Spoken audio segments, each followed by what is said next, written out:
Même dans les combats de championnat du monde, en karaté, on sortait la veille, puis on rentrait aux petites heures du matin, puis je gagnais pareil. Donc, est-ce que c'était facile? Non. Puis là, ta minute, t'étais-tu genre le lendemain de brosse ou... Intense, ouais. Ah ouais? Ouais. Troisième round, je mange une volée. Puis là, j'arrive dans le coin, puis je suis debout dans de moi. Je dis, mais non, c'était pas de même, ça devait se passer. Ça devait être un combat facile, là. Moi, là, quand je visualisais ce combat-là, c'était un walk in the park, puis je devenais championne du monde, puis j'écrivais l'histoire, puis c'était bien le fun, puis... C'est ta première défaite. Ouais. Comment qu'on gère ça? Ben, sur le coup, j'étais démolie, mais ça a duré 30 secondes, parce que j'ai fait comme, OK, mais so what? Dans la vie, c'est ça. Tu sais, dans la vie, des fois, tu perds, puis des fois, t'apprends. Fait que là, j'ai fait... Comment je peux me relever de ça? Comment je peux montrer à tout le monde que c'est pas ça qui va m'arrêter?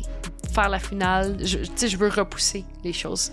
Ce qui fait que mon dernier combat a été un combat d'unification contre la championne. Elle avait 3 ceintures, moi j'en avais une. J'essayais de réunifier les 4 ceintures encore une fois. Chez elle, dans sa ville natale à Manchester, devant 15 000 personnes. On était la finale. Yes sir, what's up tout le monde? Bienvenue au What's Up Podcast, c'est votre animateur Jerry Alain. J'espère que ça va bien, j'espère que vous avez passé une excellente semaine tout le monde. Cette semaine, qui qu'on reçoit, c'est nul autre que la championne de boxe Marie-Ève Dicker. Ça a été vraiment tout un plaisir de le recevoir sur le podcast. En plus, j'ai adoré son énergie. J'aimais ça.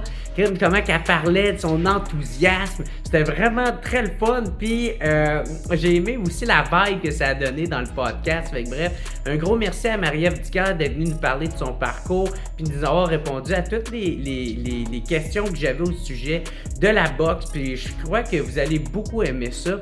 Juste avant, je vous laisse écouter le podcast. Juste vous rappeler un gros merci à mes commanditaires qui est procafetière.ca et les cafetières Bellucci. Un gros merci à mes commanditaires qui peuvent continuer à me supporter là-dedans puis que ça m'aide beaucoup pour le podcast.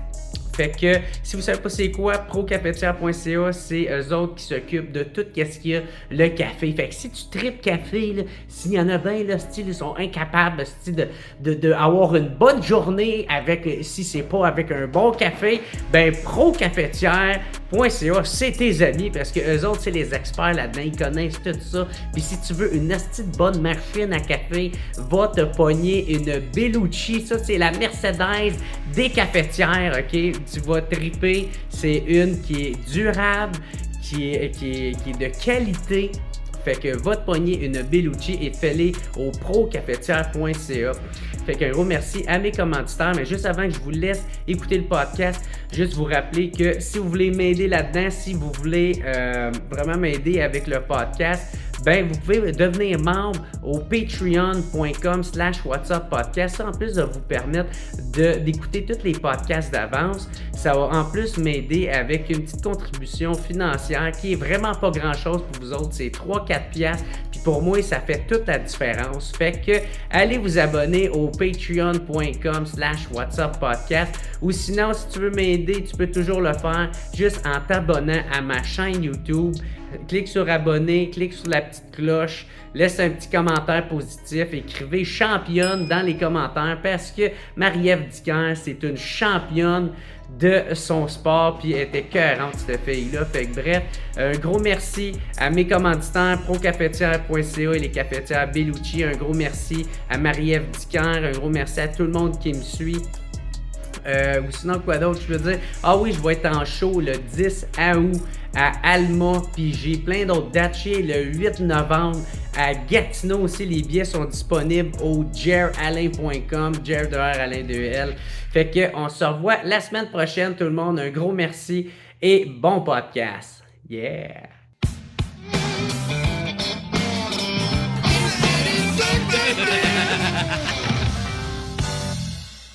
Fait que what's up tout le monde, bienvenue au What's Up Podcast. Je suis super content de la recevoir aujourd'hui. Elle a été 5 fois championne du monde au karaté. Ouais. Puis elle a été aussi la première femme québécoise à avoir le titre de championne du monde à la boxe. Très content de la recevoir aujourd'hui au podcast. Marie-Ève Dicker, ça va bien? Ben oui, ça va super bien, toi. Merci beaucoup d'avoir accepté mon invitation. Écoute, ça faisait un bout que oui, je voulais c'est ça, te recevoir, tu parles pas man. du bout, je t'ai ghosté un peu. Ben, c'est correct en même temps. Tu sais, je comprends tellement sais, la game. Puis en plus, pas tout le monde qui est genre super à l'aise avec le booking sont bons là-dedans. Non, fait que, je fais rien écoute, de personnel. puis des fois aussi, ça va avec l'achalandage. Je pense que tu essayais ouais. de me recevoir avant mon dernier combat et tout ça. Puis je te confirme, là, si ça peut te rassurer, t'es pas le seul que j'ai ghosté dans ce temps-là, mais avec ta persévérance, on se voit quasiment un an et demi plus tard. Ben là. oui, ben ça a oui. quasiment été facile en plus. Ben, c'est ça, des fois, c'est ça que je fais, tu sais, comme maintenant, quand il y en a, ça fait une couple de fois, je lance des invitations, puis un moment donné, comme un an après, je réessaie une dernière Écoute, fois, puis... ça fonctionne, ça Ah fonctionne. ouais. À Mais noter, là, tout le monde qui nous écoute, c'est une bonne stratégie. Là. Mais j'ai tout le temps peur, par exemple, d'être insistant, puis T'as-tu fait ça avec ta blonde? Non, Ok, jamais. non, je sais pas, je plus, demande, plus là. le contraire. là. Ok. Elle qui me lâchait pas. Non.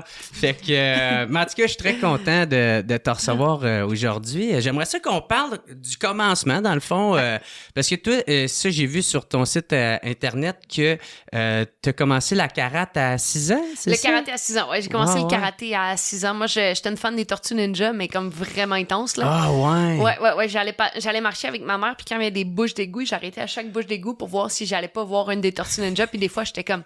Maman, je pense que j'ai vu Donatello, là. Ah, ouais? Ouais, donc ma mère, j'avais beaucoup d'énergie aussi.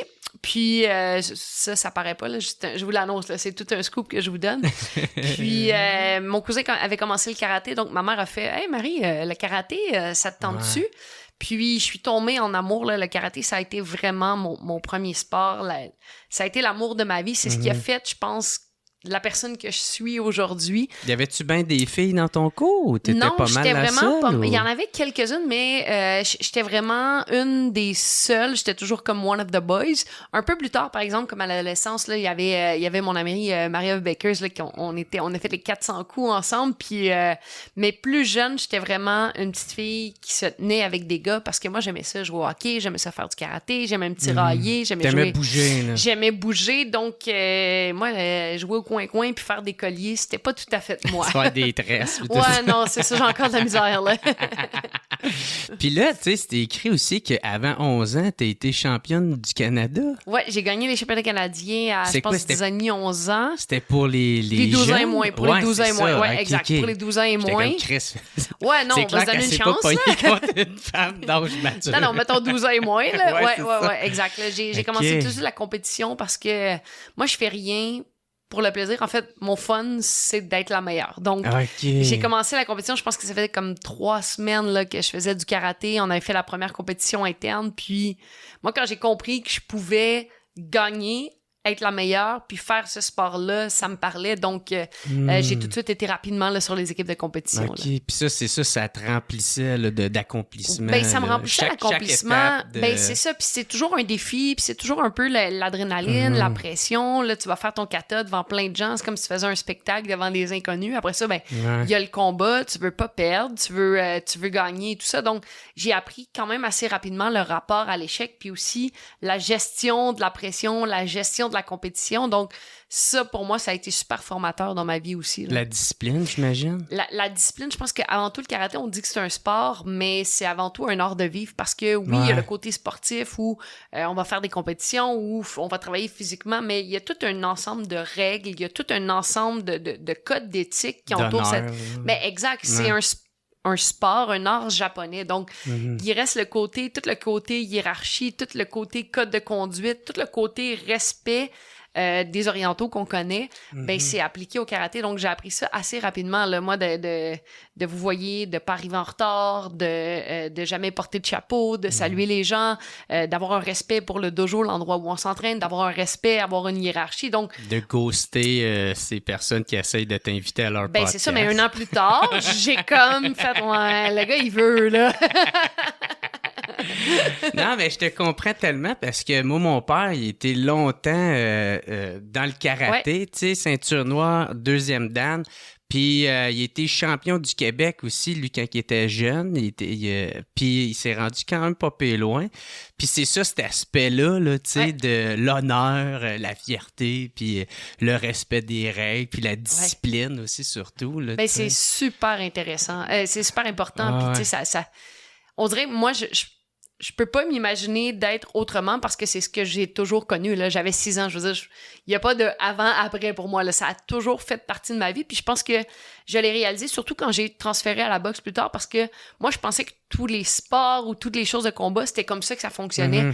Puis quand je suis arrivée à la boxe, j'ai fait « Wow, attends une minute, là, ça c'est le code de conduite, tout le côté respect, tout ça, il est pas toujours là. » Donc ça m'a frappé à quel point ça avait été un héritage pour moi, le karaté. Là. Ah ouais. Ouais. Mais pourquoi t'es resté dans le karaté? Tu sais, t'aurais pu aller dans le judo, t'aurais pu aller dans le jujitsu, tu sais. C'est drôle, là, mais j'aimais faire des katas. Moi, je trouvais ça vraiment cool, faire des katas. Ouais, c'est vrai, là. J'étais championne de kata et de combat. J'aimais les deux. J'aimais ça me tirailler, mais j'aimais ça aussi faire des katas. Puis moi, je faisais comme... Ça avait aucun sens, là. Je trouvais n'importe quoi chez nous, puis c'était une arme pour faire un kata. Fait que le manche à balai, c'était un beau. Je trouvais des supports, c'était des kamas. Je me faisais des nunchakus maison, donc... Puis là, je pouvais faire ça à longueur de journée. Dans le temps, c'était des cassettes, là. Fait que je descendais dans le sous-sol, là, je pesais sur play, puis là, j'inventais comme des combats, puis la cassette finissait, je la mettais à l'autre bord, puis là, je changeais d'arme. Fait que c'est ce qu'il n'y a pas dans le jujitsu, puis c'est ce qu'il n'y a pas dans le judo. Je pense que c'est ce qui fait que le karaté m'a accroché beaucoup. À ce point-là, parce que tu t'es rendu à la 5e dan. Ouais. Puis comment ça fonctionne, ça, tu sais? Est-ce que ça marche tout de la même façon ou ça dépend d'une école à une autre? Ben ça, par exemple, c'est un petit peu le côté négatif du karaté dans le sens où il n'y a pas... Tu sais, il y a pas... Ben, il y en a maintenant, une association, là, il y a Karaté Québec, mais il y a quand même beaucoup d'écoles qui ne sont pas comme sous la tutelle de Karaté Québec, qui font un peu leur propre façon. Mais généralement, de la façon que ça marche, ben, il y a la ceinture noire, donc ça te prend à peu près 5 ans pour te rendre, minimalement, tout dépendant de la fréquence et de ton implication dans tout ça.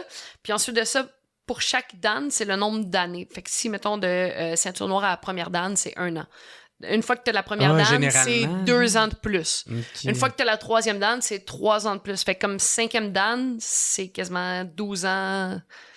Si c'est pas plus, quasiment 15 ans de plus. C'est quasiment exponentiel. C'est ça. Mettons, c'est que d'une dame à une autre, c'est en nombre d'années. Là. Fait que, mettons, une fois que t'as la première dame, ben, pour la deuxième, c'est 2 ans de plus. T'as la deuxième, ben là, dans le fond, c'est 3 La troisième, c'est 3 ans de plus que ton 2 ans. Ah ouais. Puis là, t'as la 4e, fait que c'est 4 ans de plus que ton 3 ans, de plus que ton 2 ans. Puis là, tu sais, c'est l'arbre est dans ses feuilles, Marie-Londe, l'arbre est dans ses feuilles, Marie-Londe. Fait que tu t'es rendu jusqu'à 5e? Ouais. Colin, tu t'es rendu loin. Hein? Ben, j'ai fait du karaté de 6 à 30 à peu près. À 30? Ouais, okay. En fait, jusqu'à 24, vraiment intensément. 24, j'ai commencé la boxe. J'ai continué parce que j'avais mon école de karaté, donc j'enseignais. Ok, tu faisais les deux. Je faisais les deux jusqu'à à peu près l'âge de 30 ans où j'ai décidé de vendre mon école et vraiment de boxer juste à temps plein. Mais je dirais que là, dans les 26, 27, là, je commençais à en faire beaucoup moins. Là. Ouais. Puis là, comment que on se sent quand on est champion du monde? Ben, c'est vraiment drôle parce que à 18 ans, je suis revenue championne du monde. Je suis partie, c'était mon premier voyage en avion. Je suis partie en Espagne avec mon sac à dos, puis je suis revenue championne du monde. C'est comme si il y avait rien qui pouvait m'arrêter, là. Fait que c'était comme... Si moi, là, je savais en maudit comment ça marchait. Je dis même qu'à 18 ans, je connaissais plus de choses qu'aujourd'hui, là. Parce que, ça veut dire que moi, à 18 ans, là, je savais en maudit comment la vie marchait. Okay. Là, je réalise que je ne savais pas tant, finalement, là, mais à cette époque-là, là, mon Dieu, il n'y a pas quelqu'un qui va me dire quoi faire, parce que moi, je le sais. Fait que... On est tous un peu de même à 18 ans. C'est ça, tu sais. Je connais la vie! Mais oui, c'est ça, tu sais, toi, vous avez rien à m'apprendre, vous! Exactement. C'était vraiment comme ça dans ma tête. Fait que, tu sais, c'était bien dans un sens, parce que... ça m'a poussé à faire des choses, ben pas nécessairement poussé, mais ça m'a donné le goût de faire des choses que je pense qu'aujourd'hui, j'aurais hésité. Là, comme j'ai ouvert mon école de karaté, j'avais 19 ans. Aujourd'hui, tu me dis, hey, t'as 19 ans, t'es blonde, puis tu ouvres une école de karaté, puis tu penses que ça marche, je pars à rire, tu sais. Je te dis, oublie ça marchera pas. Mais à cet âge-là, moi, j'étais convaincue que ça allait marcher. Donc, il n'y a rien qui allait t'arrêter. Non, il n'y a rien qui allait m'arrêter. Donc, ça m'a donné vraiment une dose de confiance, peut-être surconfiance, peut-être de cochon, un peu comme au-dessus de mes affaires. Puis après ça, ben, je me suis fait rattraper par la vie. Fait qu'aujourd'hui, je m'équilibre un petit peu plus, là, mais back then, là, je te dirais que c'était bien cool. Tu t'es fait rattraper par la vie? Ben, tu sais, des fois, tu dis, je l'ai appris à la dure. Fait que, parce que des fois, tu prends des décisions, puis tu prends des chemins où tout... Tu le sais que tu vas bûcher, mais tu le fais pareil. Puis aujourd'hui, t'es capable de faire un petit pas de côté ou je vais avoir la maturité de laisser, mettons, le côté orgueil et émotion de côté pour prendre une décision qui va faire du sens à la place de juste le faire parce que je vais le faire, tu sais. Mais tu peux-tu donner un exemple d'obstacle que tu as eu, si ça te dérange pas? Je pense pas qu'il y a tant d'obstacles que des blessures, que de bûcher, que, tu sais, de dire plus que... personnel, genre? Plus personnel ou plus professionnel, là, dans l'optique professionnelle, dans le sens où tu trouves une école de karaté à 19 ans, t'as pas une scène, t'as pas de clients, t'as pas rien, tu sais. Peut-être que j'aurais fait les choses différemment aujourd'hui, tu sais. Fait que c'est plus quoi, dans ce style-là. style-là. Ça a pas fonctionné? Ah non, ça a super bien fonctionné. Okay. C'est juste que... La façon de t'en parler, on dirait que ça avait fait banqueroute Non. un an après. J'ai eu 11 ans de temps. Ouais. Je l'ai vendu après cette école-là. Okay, donc c'est success story. Oui, c'est juste qu'à un moment donné, tu fais comme, ouais, mais là, je vais la vendre, cette école-là, mais t'as 30 ans.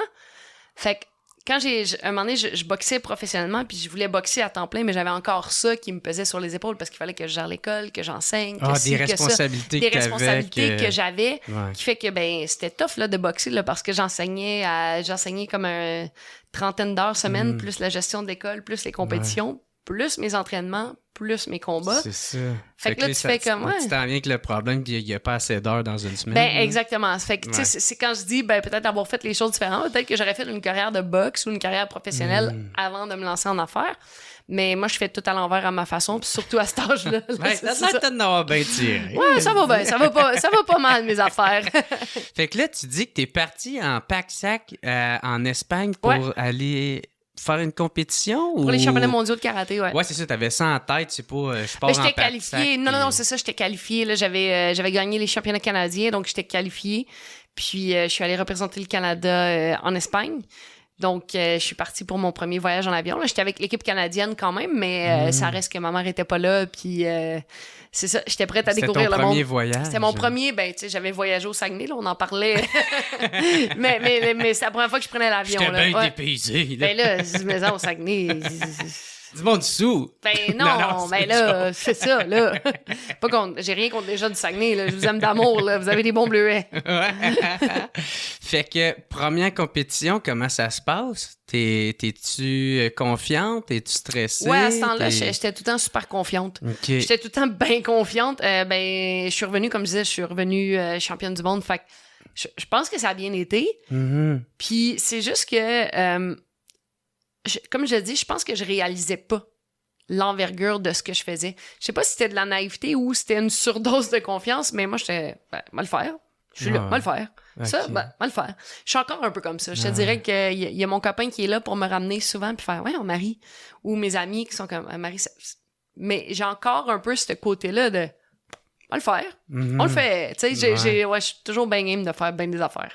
J'imagine. Ça a beaucoup de positifs. Oui, ça a beaucoup de positifs. Des fois, par exemple, je me revire puis je fais comme, ouais, ça, c'était pas une bonne idée. mon copain, il m'a donné un bon truc, là, puis depuis ce temps-là, je l'applique un peu. C'est quand même pas pire. C'est, par la prémisse que si tu penses que c'est une bonne idée, c'est sûr que c'est une idée de merde. Puis, honnêtement, là, ça m'a évité du trouble, ça, de partir de là. Ah ouais? Ouais, genre comme une voiture électrique. Comme il me reste 112 km d'autonomie, la destination est à 98 km. Puis t'es capable. Moi être capable. Là, je me suis juste rappelé mon chum. Je vois le genre d'idée que des fois... Puis là, je me suis juste rappelé mon chum, j'ai fait, non. Puis une chance, je suis arrêté de le charger parce que je pense que je me serais pas rendu. Ouais, c'est ça. Ouais, ton char, il carbure pas à la confiance. Non, c'est ça, lui. Non, c'est ça, mais j'étais comme à ça de l'essayer, là. Oui, j'étais vraiment proche, là. Je te file. C'est ça. Fait que c'est ce genre de prise de décision-là qui se passe dans ma tête. Puis là, tu l'as conservé, ce titre-là, 5 années de suite? En fait, 3 fois, puis j'ai comme rajouté un titre de ça parce que je faisais des katas aussi, on se rappelle. Je fais des katas, je fais des combats, fait que pendant 3 ans consécutifs en rajoutant kata aussi là-dedans. OK. Puis ça, comment que ça s'est passé? C'était-tu compliqué ou encore là, c'était facile? Puis... c'était pas facile parce que ça fait tellement d'années, tellement d'années que je faisais ça, puis oui, je m'entraînais fort. C'est juste que, tu sais, à 18-19 ans, j'aimais ça sortir dans les clubs, puis j'aimais ça faire le party aussi, fait que... Ouais, t'en as-tu profité? Un peu trop, ouais. Un peu trop. Tu sais, j'aimais bien ça. Moi, j'aimais ça, le nightlife et tout ça, fait que je compétitionnais, je m'entraînais, mais je m'empêchais pas de sortir, donc...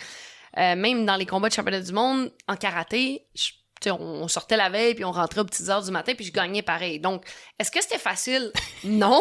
Puis là, à ta minute, t'étais-tu genre le lendemain de brosse ou... Intense, ouais. Ah ouais? Ouais, genre pas un peu, genre... Non, pas un peu. Genre comme tabarnak, il me faut du Gatorade.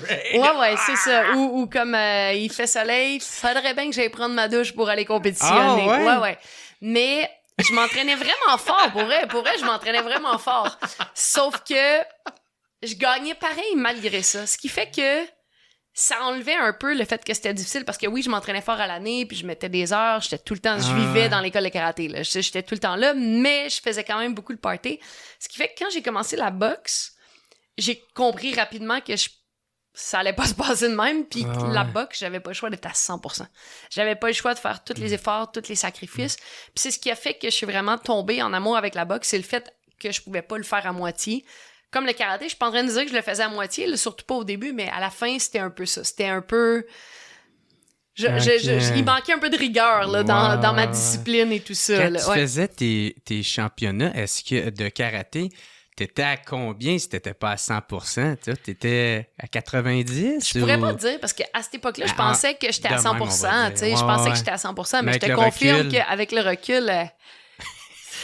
je pense qu'on récupère mieux à 18-19 ans que maintenant. Là, aujourd'hui, il n'y a aucune façon que j'aurais pu compétitionner. Là, aujourd'hui, je fais le party un soir d'un mariage, puis écoute, j'en ai pour une semaine à m'en remettre. Là. Moi, je bois 3 pintes, le lendemain, là, je suis déprimé, je vais me pendre. Avec la boxe, là, moi, je vivais une vie de moine. Là. Avec la boxe, là, moi, j'étais pendant 2 mois sans alcool sur un plan alimentaire. Je me couchais à 8h30 le soir, je me levais à 5h tous les matins. C'était ça ma vie en boxe.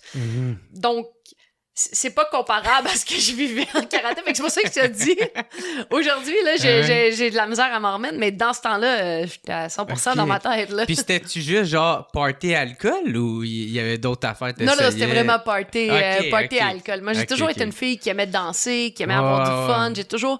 Bouger, mais tu sais, moi, dans la vie, j'ai toujours eu le FOMO, là, le fear of missing out, là. J'ai toujours eu peur de manquer un party. Fait que j'étais toujours prête. YOLO, là. Ouais. C'était bien YOLO. Ouais, c'était bien YOLO. Je suis encore un peu comme ça, mais comme avant 9h, tu sais. C'est ça. Okay. Fait que ce qui fait que j'ai pas l'impression que le karaté, c'était nécessairement facile. J'ai juste l'impression que ça me demandait moins de rigueur que la boxe. Okay. J'ai une autre question, puis je sais pas si ça va paraître conne, là, mais est-ce que ça aurait pu être plus facile pour toi parce que est-ce qu'il y avait moins de filles ou est-ce que c'était contingenté? Ouais, ben non, il y avait beaucoup de filles. Puis je pense que c'était facile par l'effort que je mettais puis le nombre d'années. Tu sais, je pense que c'était un sport pour lequel je faisais ça depuis que j'avais 6 ans. Okay. Fait que j'avais quand même une certaine... En toi, oui, tu sais, j'avais quand même ces certaines aptitudes-là. Puis tu sais, des fois, quand tu prends des joueurs ou des sportifs avec beaucoup de talent, ben des fois, c'est le côté éthique de travail qui va manquer où on va tourner un petit peu les coins ronds.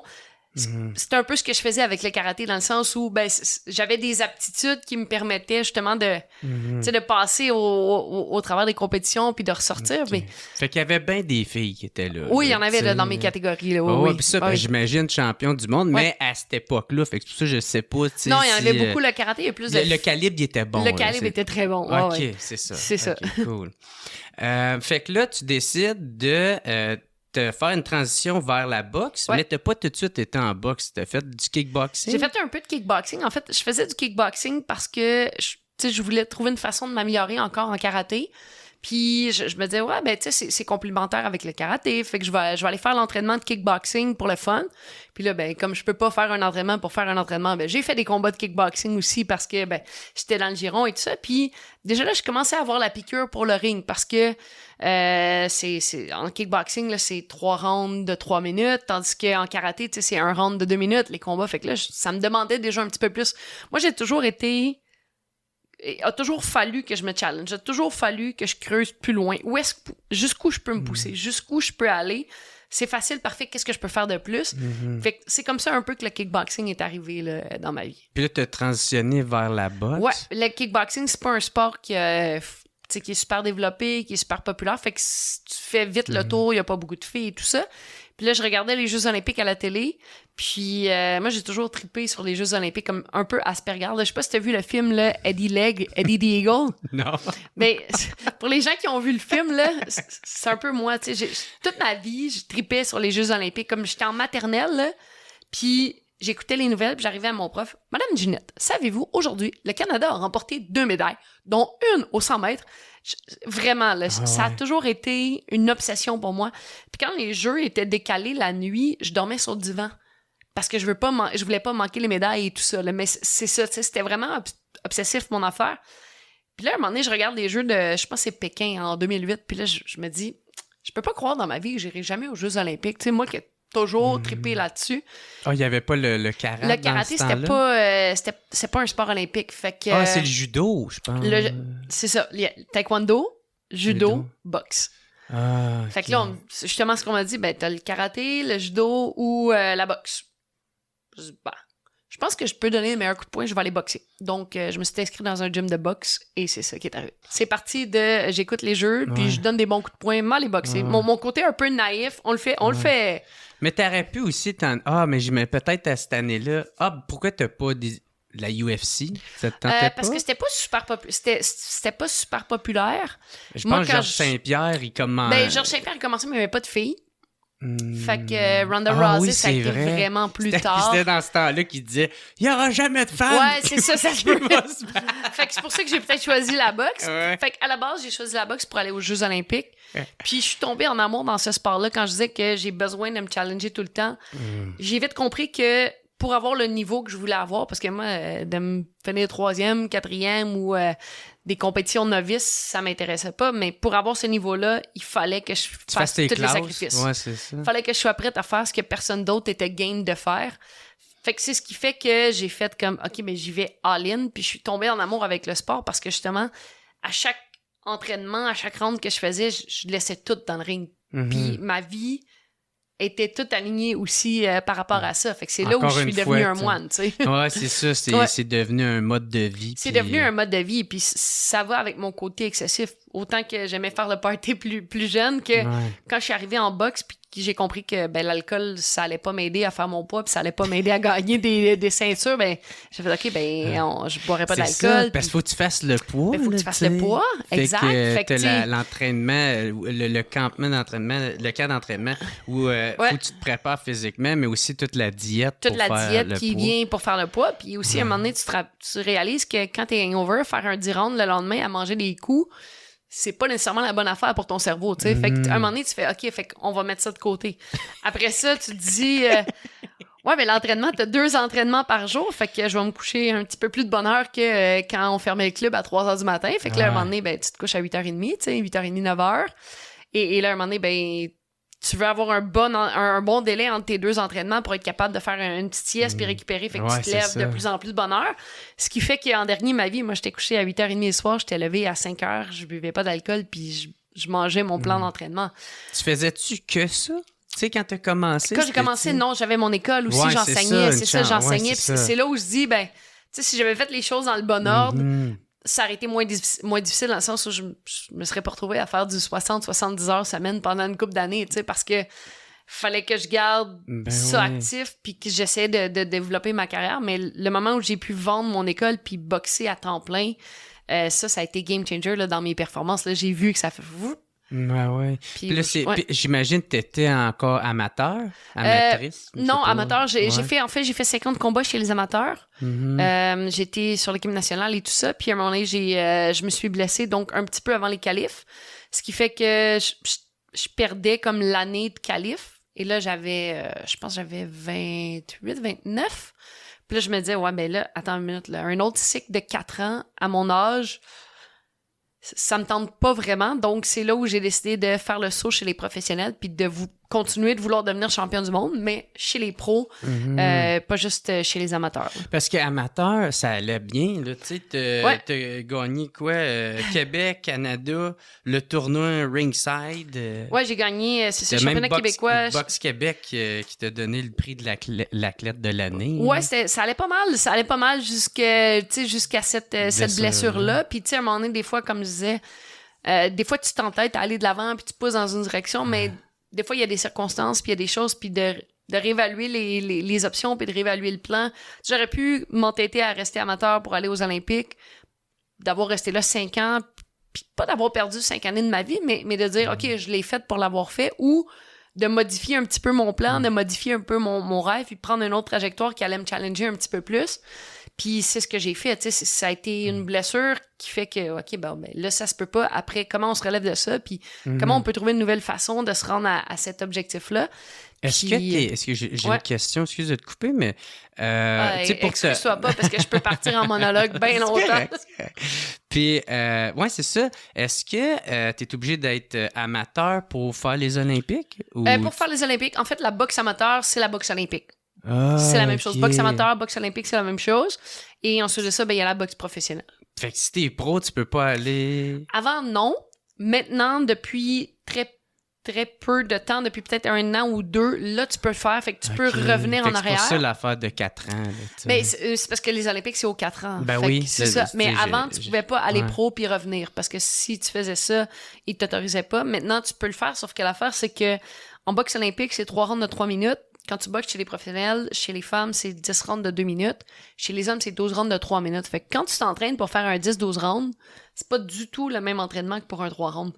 C'est pas parce que t'es bon. Ça. Ben, c'est parce qu'il y en a un qui c'est un combat plus d'endurance, tandis que l'autre, c'est un petit peu plus en explosion. Chez les professionnels, il y a une stratégie qui s'implique, on connaît notre adversaire d'avance, il y a tout un build-up, pendant des mois, on va l'étudier, alors que chez les amateurs, tu fais 3 rounds de 3 minutes, puis tu connais ton adversaire le matin. Fait qu'il n'y a pas nécessairement l'aspect stratégique. Donc, ce qui fait que les façons de s'entraîner... Il y en a un qui est mieux qu'un autre et qui est plus, je sais pas, legit ou... Ben, il y en a pas un qui est plus legit que l'autre. Il y en a un qui est pas mal plus payant que l'autre. Ouais. Mais ça reste que chaque style est différent. Il y en a qui vont aimer mieux boxer amateur. Puis moi, quand j'ai boxé pro, j'ai fait « OK, ça, j'aime ça, là. » Ça, j'aime vraiment ça.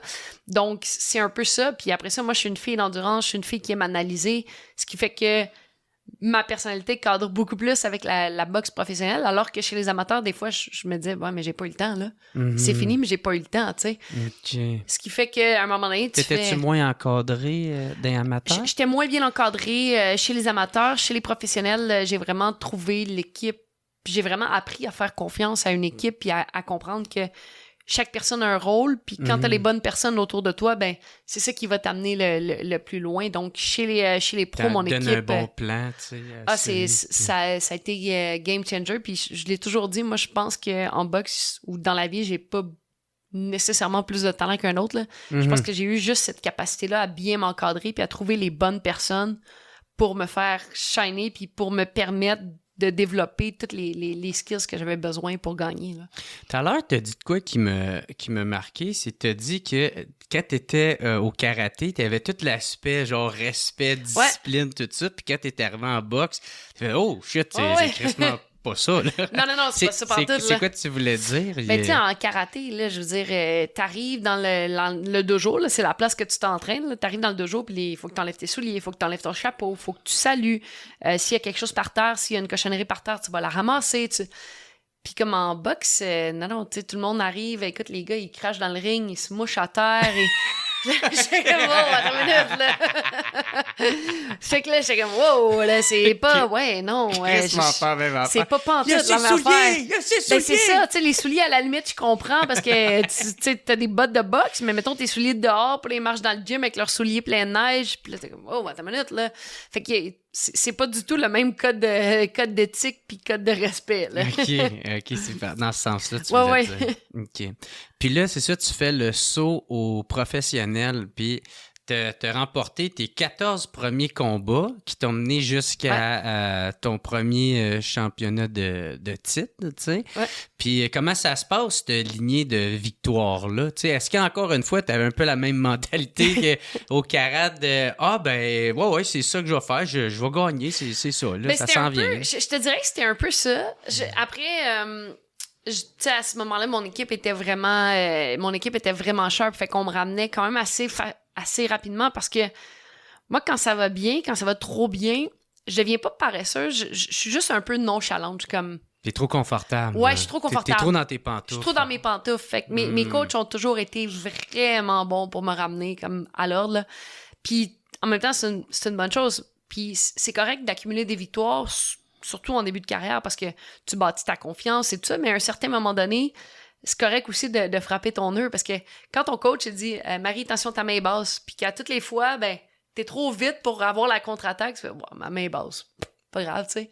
Mais la journée où ta main est basse, puis t'es pas assez vite pour avoir la contre-attaque, puis tu manges le coup, tu fais ah, ouais, peut-être qu'il avait raison, mon coach, je vais la lever, ma main.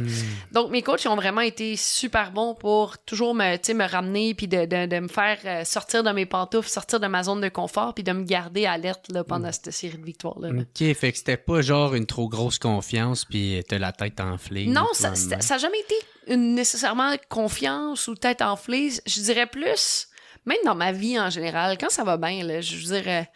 mettons, là, je suis en train de me préparer, puis je suis bien en avance, là, puis là, je suis comme, là, je fais mes affaires, puis là, à un moment donné, je suis comme, oh, je suis en retard. Mais c'est ça, c'est que je deviens moins vigilante. Je pense que ça serait le terme, là, moins vigilante. Mon coach disait tout le temps nonchalante. Moi, je dirais moins vigilante. Là, je dirais que, tu sais, je suis moins... j'ai peut-être moins de rigueur dans ce que je fais. Là. Il y a un petit peu plus de laisser aller. Là. Okay. Comme au mois de juin, là, tu sais, à la fin de l'année scolaire. Là, tu commences à... Ouais, c'est ça. Tu sais là, que t'arrives à la fin. Ouais, tu tournes un peu les coins ronds. Fait que c'était un peu ce que je faisais de façon générale. Ou le premier coup de soleil que t'as. C'est ça! C'est vrai! Veux-tu qu'on en parle? Je suis allée jouer au golf et j'ai eu un solide coup de soleil. J'ai eu la fin de semaine passée. Là. C'est ça, tu sais, un moment donné... Tout content d'avoir ma première camisole d'été. C'est ça. Sacrement fait mal. Exactement. Fait que là, après ça, au mois de juillet, c'est sûr que tu vas en mettre de la crème, là.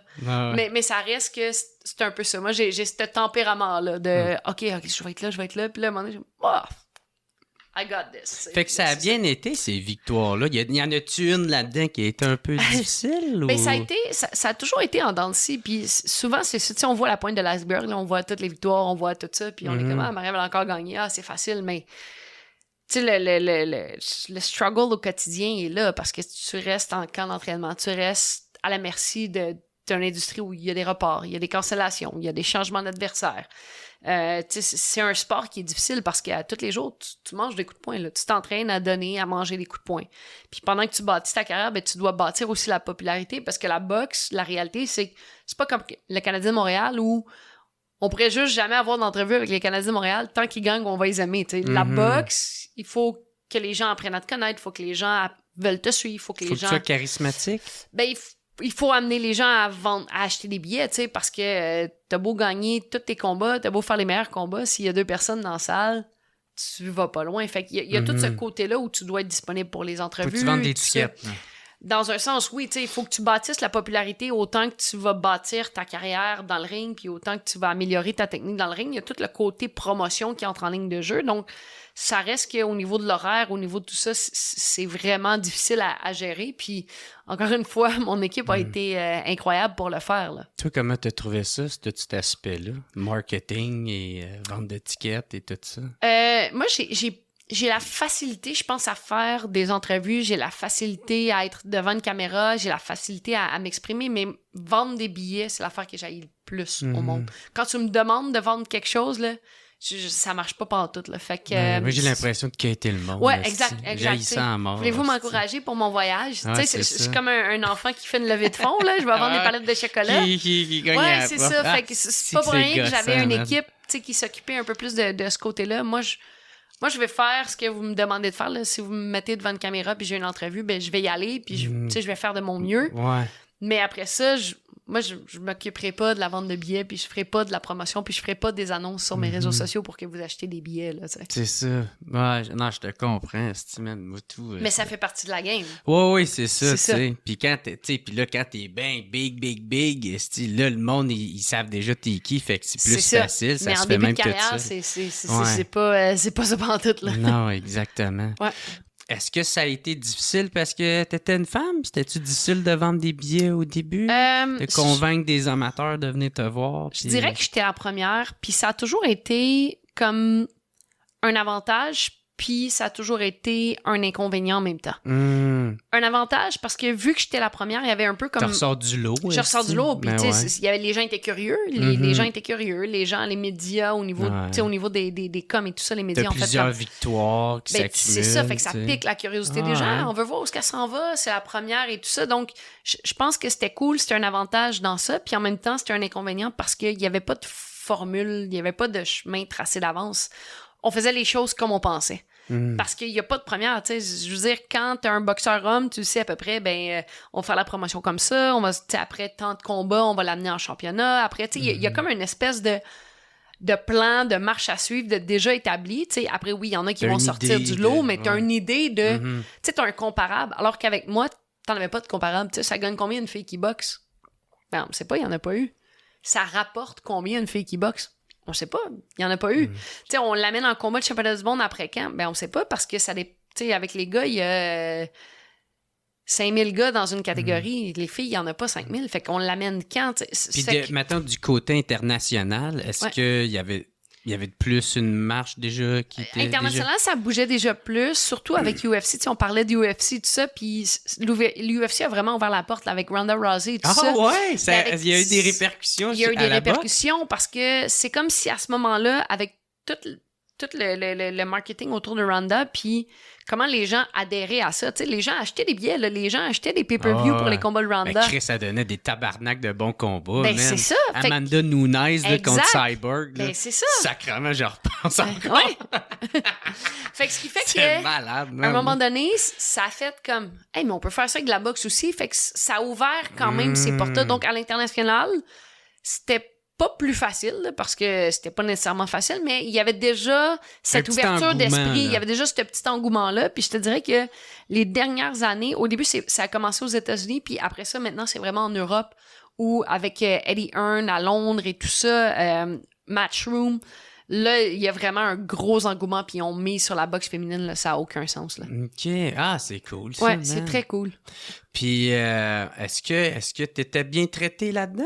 Tu sais, parce que t'as parlé un peu d'argent, pas besoin de donner de Ouais. chiffres ou des détails, mais tu sais, parce que vu que t'es la première, tu sais, Ben, la boxe, ça reste un milieu particulier. Ça reste que t'es un homme ou t'es une femme, c'est les conditions qui sont particulières. Il y a pas de syndicat des boxeurs, tu sais. Il y a pas d'association. Mettons, si tu regardes les joueurs de hockey, il y a l'association des joueurs. Même chose au baseball, même chose au basketball. Tu sais, il y a quelque chose qui va protéger les boxeurs, qui vont assurer comme un certain standard, une certaine équité. Mais en boxe, il y en a pas. Fait qu'en boxe, c'est un peu la loi de la jungle, puis tu fais ton chemin, puis tu décides de te faire respecter selon ce que toi, tu vas accepter ou pas, ou tu vas être capable d'amener. Parce que, ouais. tu sais, si moi, je refuse un combat parce que les conditions sont pas acceptables, ben peut-être que toi, tu vas le prendre pour des conditions Ouais, pires. c'est Fait ça. qu'après Puis je vais ça, faire comme fuck that, moi ça va me monter mon ben nom. c'est ça. tu sais. Fait que ce qui fait que ça C'est devient chacun pour difficile, soi. c'est vraiment chacun pour soi dans tout ça. La loi de la jungle, c'est un peu ça. Puis homme-femme, c'est comme ça la boxe. OK. Après ça, tu sais, il y a eu plusieurs tentatives pour être capable de défendre et tout ça. Je pense que c'est de trouver une façon de te faire respecter, puis c'est de trouver un promoteur qui va t'appuyer puis qui essaiera pas de te manger la laine sur le dos. Ça, c'est pas toujours évident, mais je pense qu'on a réussi à bien le faire de mon côté. Est-ce que c'est parfait? Je pense pas. Puis encore une fois, ben, tu sais, des fois dans la vie, t'apprends des choses. Fait qu'il y a des décisions qu'on a prises en début de carrière, qu'en fin de carrière, on était comme non, là, ça marchera plus de même. Mais ça reste que moi, j'ai toujours dit, je me lève à tous les matins, puis je gagne ma vie de mon sport. Il n'y en a pas de problème, tu sais. Puis ça a toujours pour Ouais. moi été un des plus beaux cadeaux parce que j'ai toujours été une petite fille, j'ai toujours voulu faire du sport. Puis quand j'étais petite, puis dans mes cahiers, là, tu sais, on avait des cahiers, quand je vais être grand, je vais être. Et moi, je disais, je vais être une athlète professionnelle. Mais en 1990, une petite fille qui dit ça, là, ben, c'est beau, ma grande, mais ça va te prendre d'autres choses. Mais moi, là, je me levais à tous les matins puis je gagnais ma vie de mon sport. Fait qu'après ça, est-ce que j'aurais pu gagner plus? Peut-être. Est-ce que j'aurais pu avoir des meilleures conditions? Peut-être. Mais moi, je me levais en me disant, hey, je gagne ma vie de mon sport. Il y a des affaires pires que ça dans la vie, tu sais. Ben ouais. Mais Fait que- aussi, tu sais, tu t'es fait respecter, là, tu sais, t'avais pas des conditions épouvantables. Non, là. c'est ça, exact. Sinon, je tu sais. pense que t'aurais été capable de mettre Ben- ton pied à terre. Ben, puis- après ça, j'aurais pas gagné ma vie de mon sport. J'aurais dû avoir un autre job, là. Ouais, c'est ça, là. Exact, là.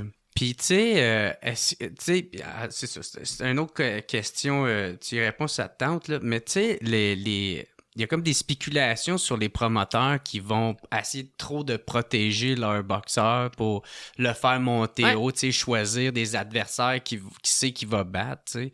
C'est quoi ton opinion là-dessus? Je pense pas que... c'est pas des spéculations, là. Les promoteurs et les entraîneurs choisissent les adversaires, mais après ça, les promoteurs et les entraîneurs vont pas choisir des boxeurs, des adversaires nécessairement pour monter la fiche. Dans le temps, oui.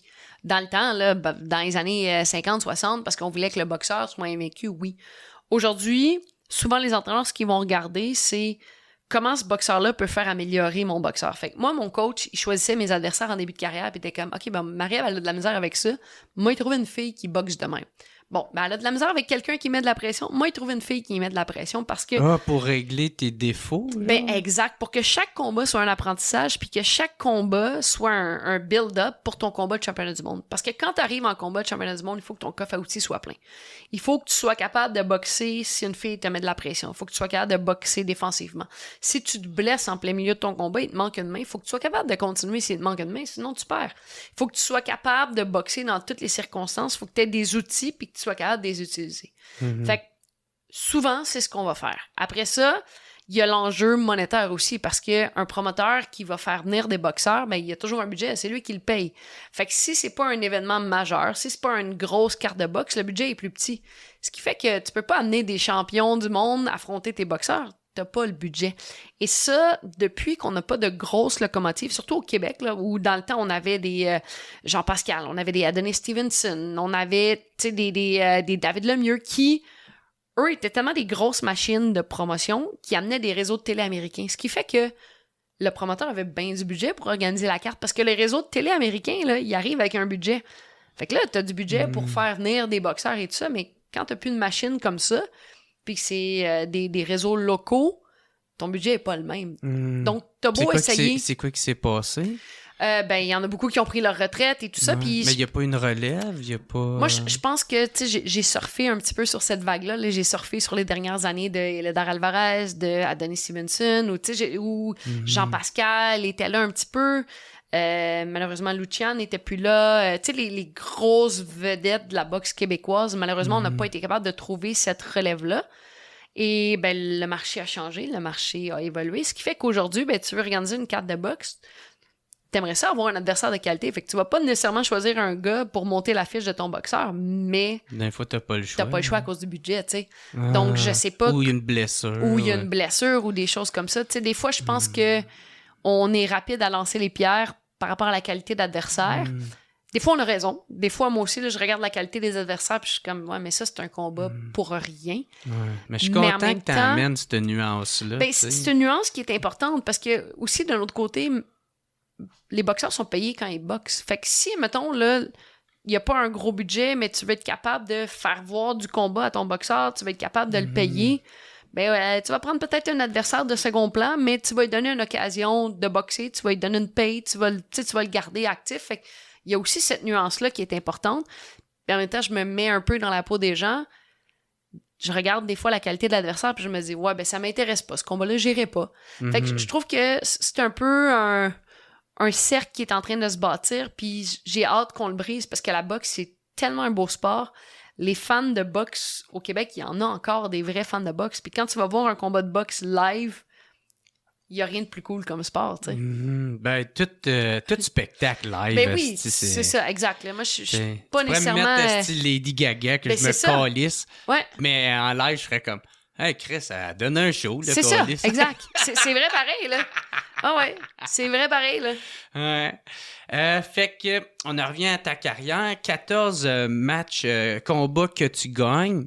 Ta confiance est dans le tapis. Ouais. Esti est au top of the top. Puis, fait que là, c'est contre qui tu t'es pris?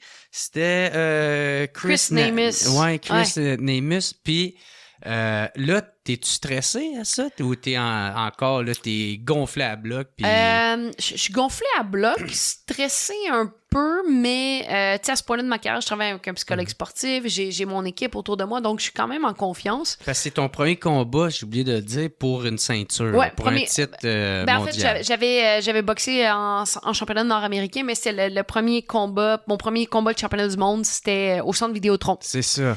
Donc, c'est au centre Vidéotron, je suis gonflée à bloc, mais en même temps, j'ai des blessures là, que j'ai traînées un peu vers la fin du camp d'entraînement.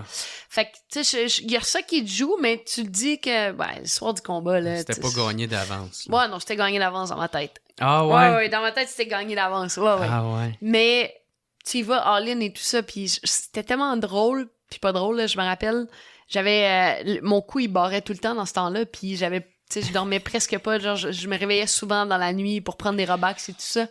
Puis là, la veille du combat, on est au Bonne Entente, puis c'est le 1er décembre, le combat, fait que c'est les parties de bureau. Ma suite, elle est à côté de la salle de réception. Gros party, grosse musique. Et là, je suis incapable de dormir, là. Là, c'est ma veille de combat de championnat du monde. Je suis incapable de dormir. J'appelle mon coach, puis là, je dis, là, je suis incapable de dormir, tout ça.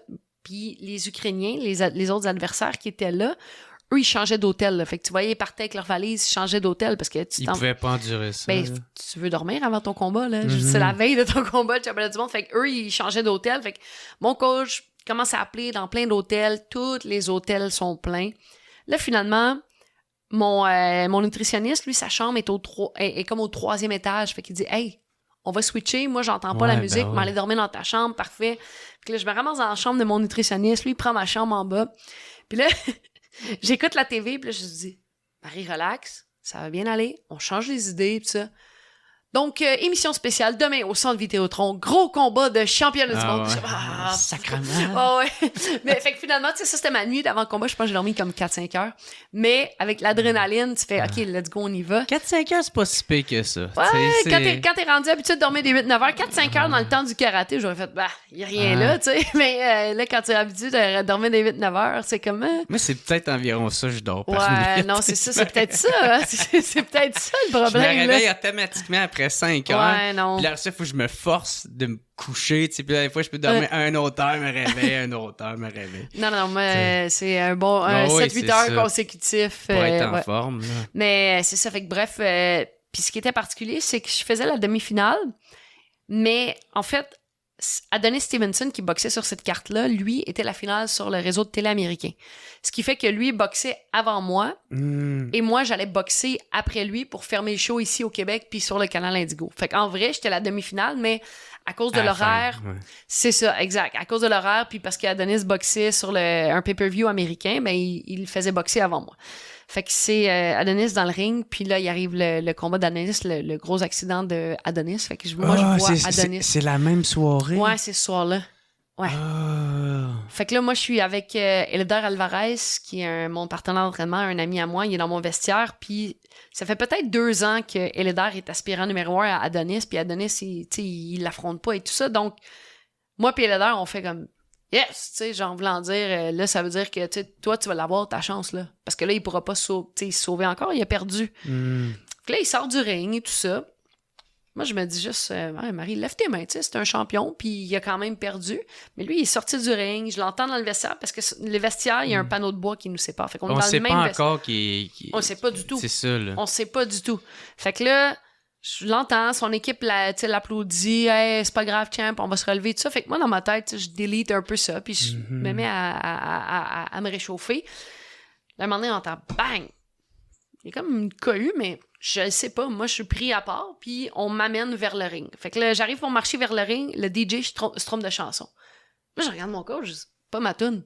Moi, je vais pas si c'est pas ma toune. Ben, il me dit, hey, c'est pas une stick de chanson qui va te faire gagner, marche. Puis là, mais c'est pas ma toune, tu sais, je vous dis, c'est pas ma toune.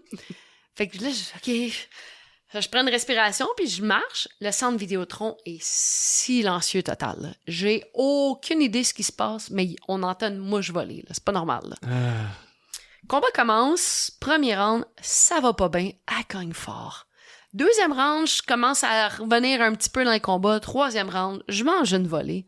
Puis là, j'arrive dans le coin, puis je suis bout dans de moi. Je dis, ben non, c'était pas de même, ça devait se passer. Ça devait être un combat facile, là. Moi, là, quand je visualisais ce combat-là, là, c'était un walk in the park, puis je devenais championne du monde, puis j'écrivais l'histoire, puis c'était bien le fun, puis vécurent heureux, puis tu sais, c'était comme une fin. Oui. Mais là, ça se passait pas de même pantoute. Fait que mon coach est arrivé dans le coin, il me dit, là, Marie, là, on est en train de perdre le combat, là. Je le sais. Puis il m'a dit une affaire qu'on travaillait tout le temps avec mon psychologue sportif, qui a été l'étincelle dans ce combat-là, qui a fait que j'ai été capable de me ramener puis de me concentrer sur ce que j'avais à accomplir là. T'sais, parce que là, j'étais déjà rendu plus loin. Là. Moi, j'étais rendu au 10e round, j'allais perdre le combat, ma vie allait être finie, j'allais pas gagner. Ah, c'est ça qui doit être crucial Ben oui. dans des combats de haut niveau de même. Là. Ben c'est ça, parce que dans le fond, j'étais juste... on commençait le 4e round, là, fait que j'avais encore 7 rounds. Pour mais te reprendre, pour me revirer reprendre, de sauf bord. que faut que tu sois capable de revirer de bord, tu sais. Puis mon coach m'a dit ça, puis à partir de là, ça a été vraiment game changer. C'est quoi qu'il t'a dit? Ben, il m'a dit « What's important now? » C'est quoi l'important là? Puis ça, c'est un concept qu'on travaille tout le temps avec mon psychologue sportif. C'est l'acronyme de WIN. What's important now? W-I-N. Puis c'est qu'est-ce qui est important en ce moment? C'est quoi la tâche que tu as à accomplir en ce moment?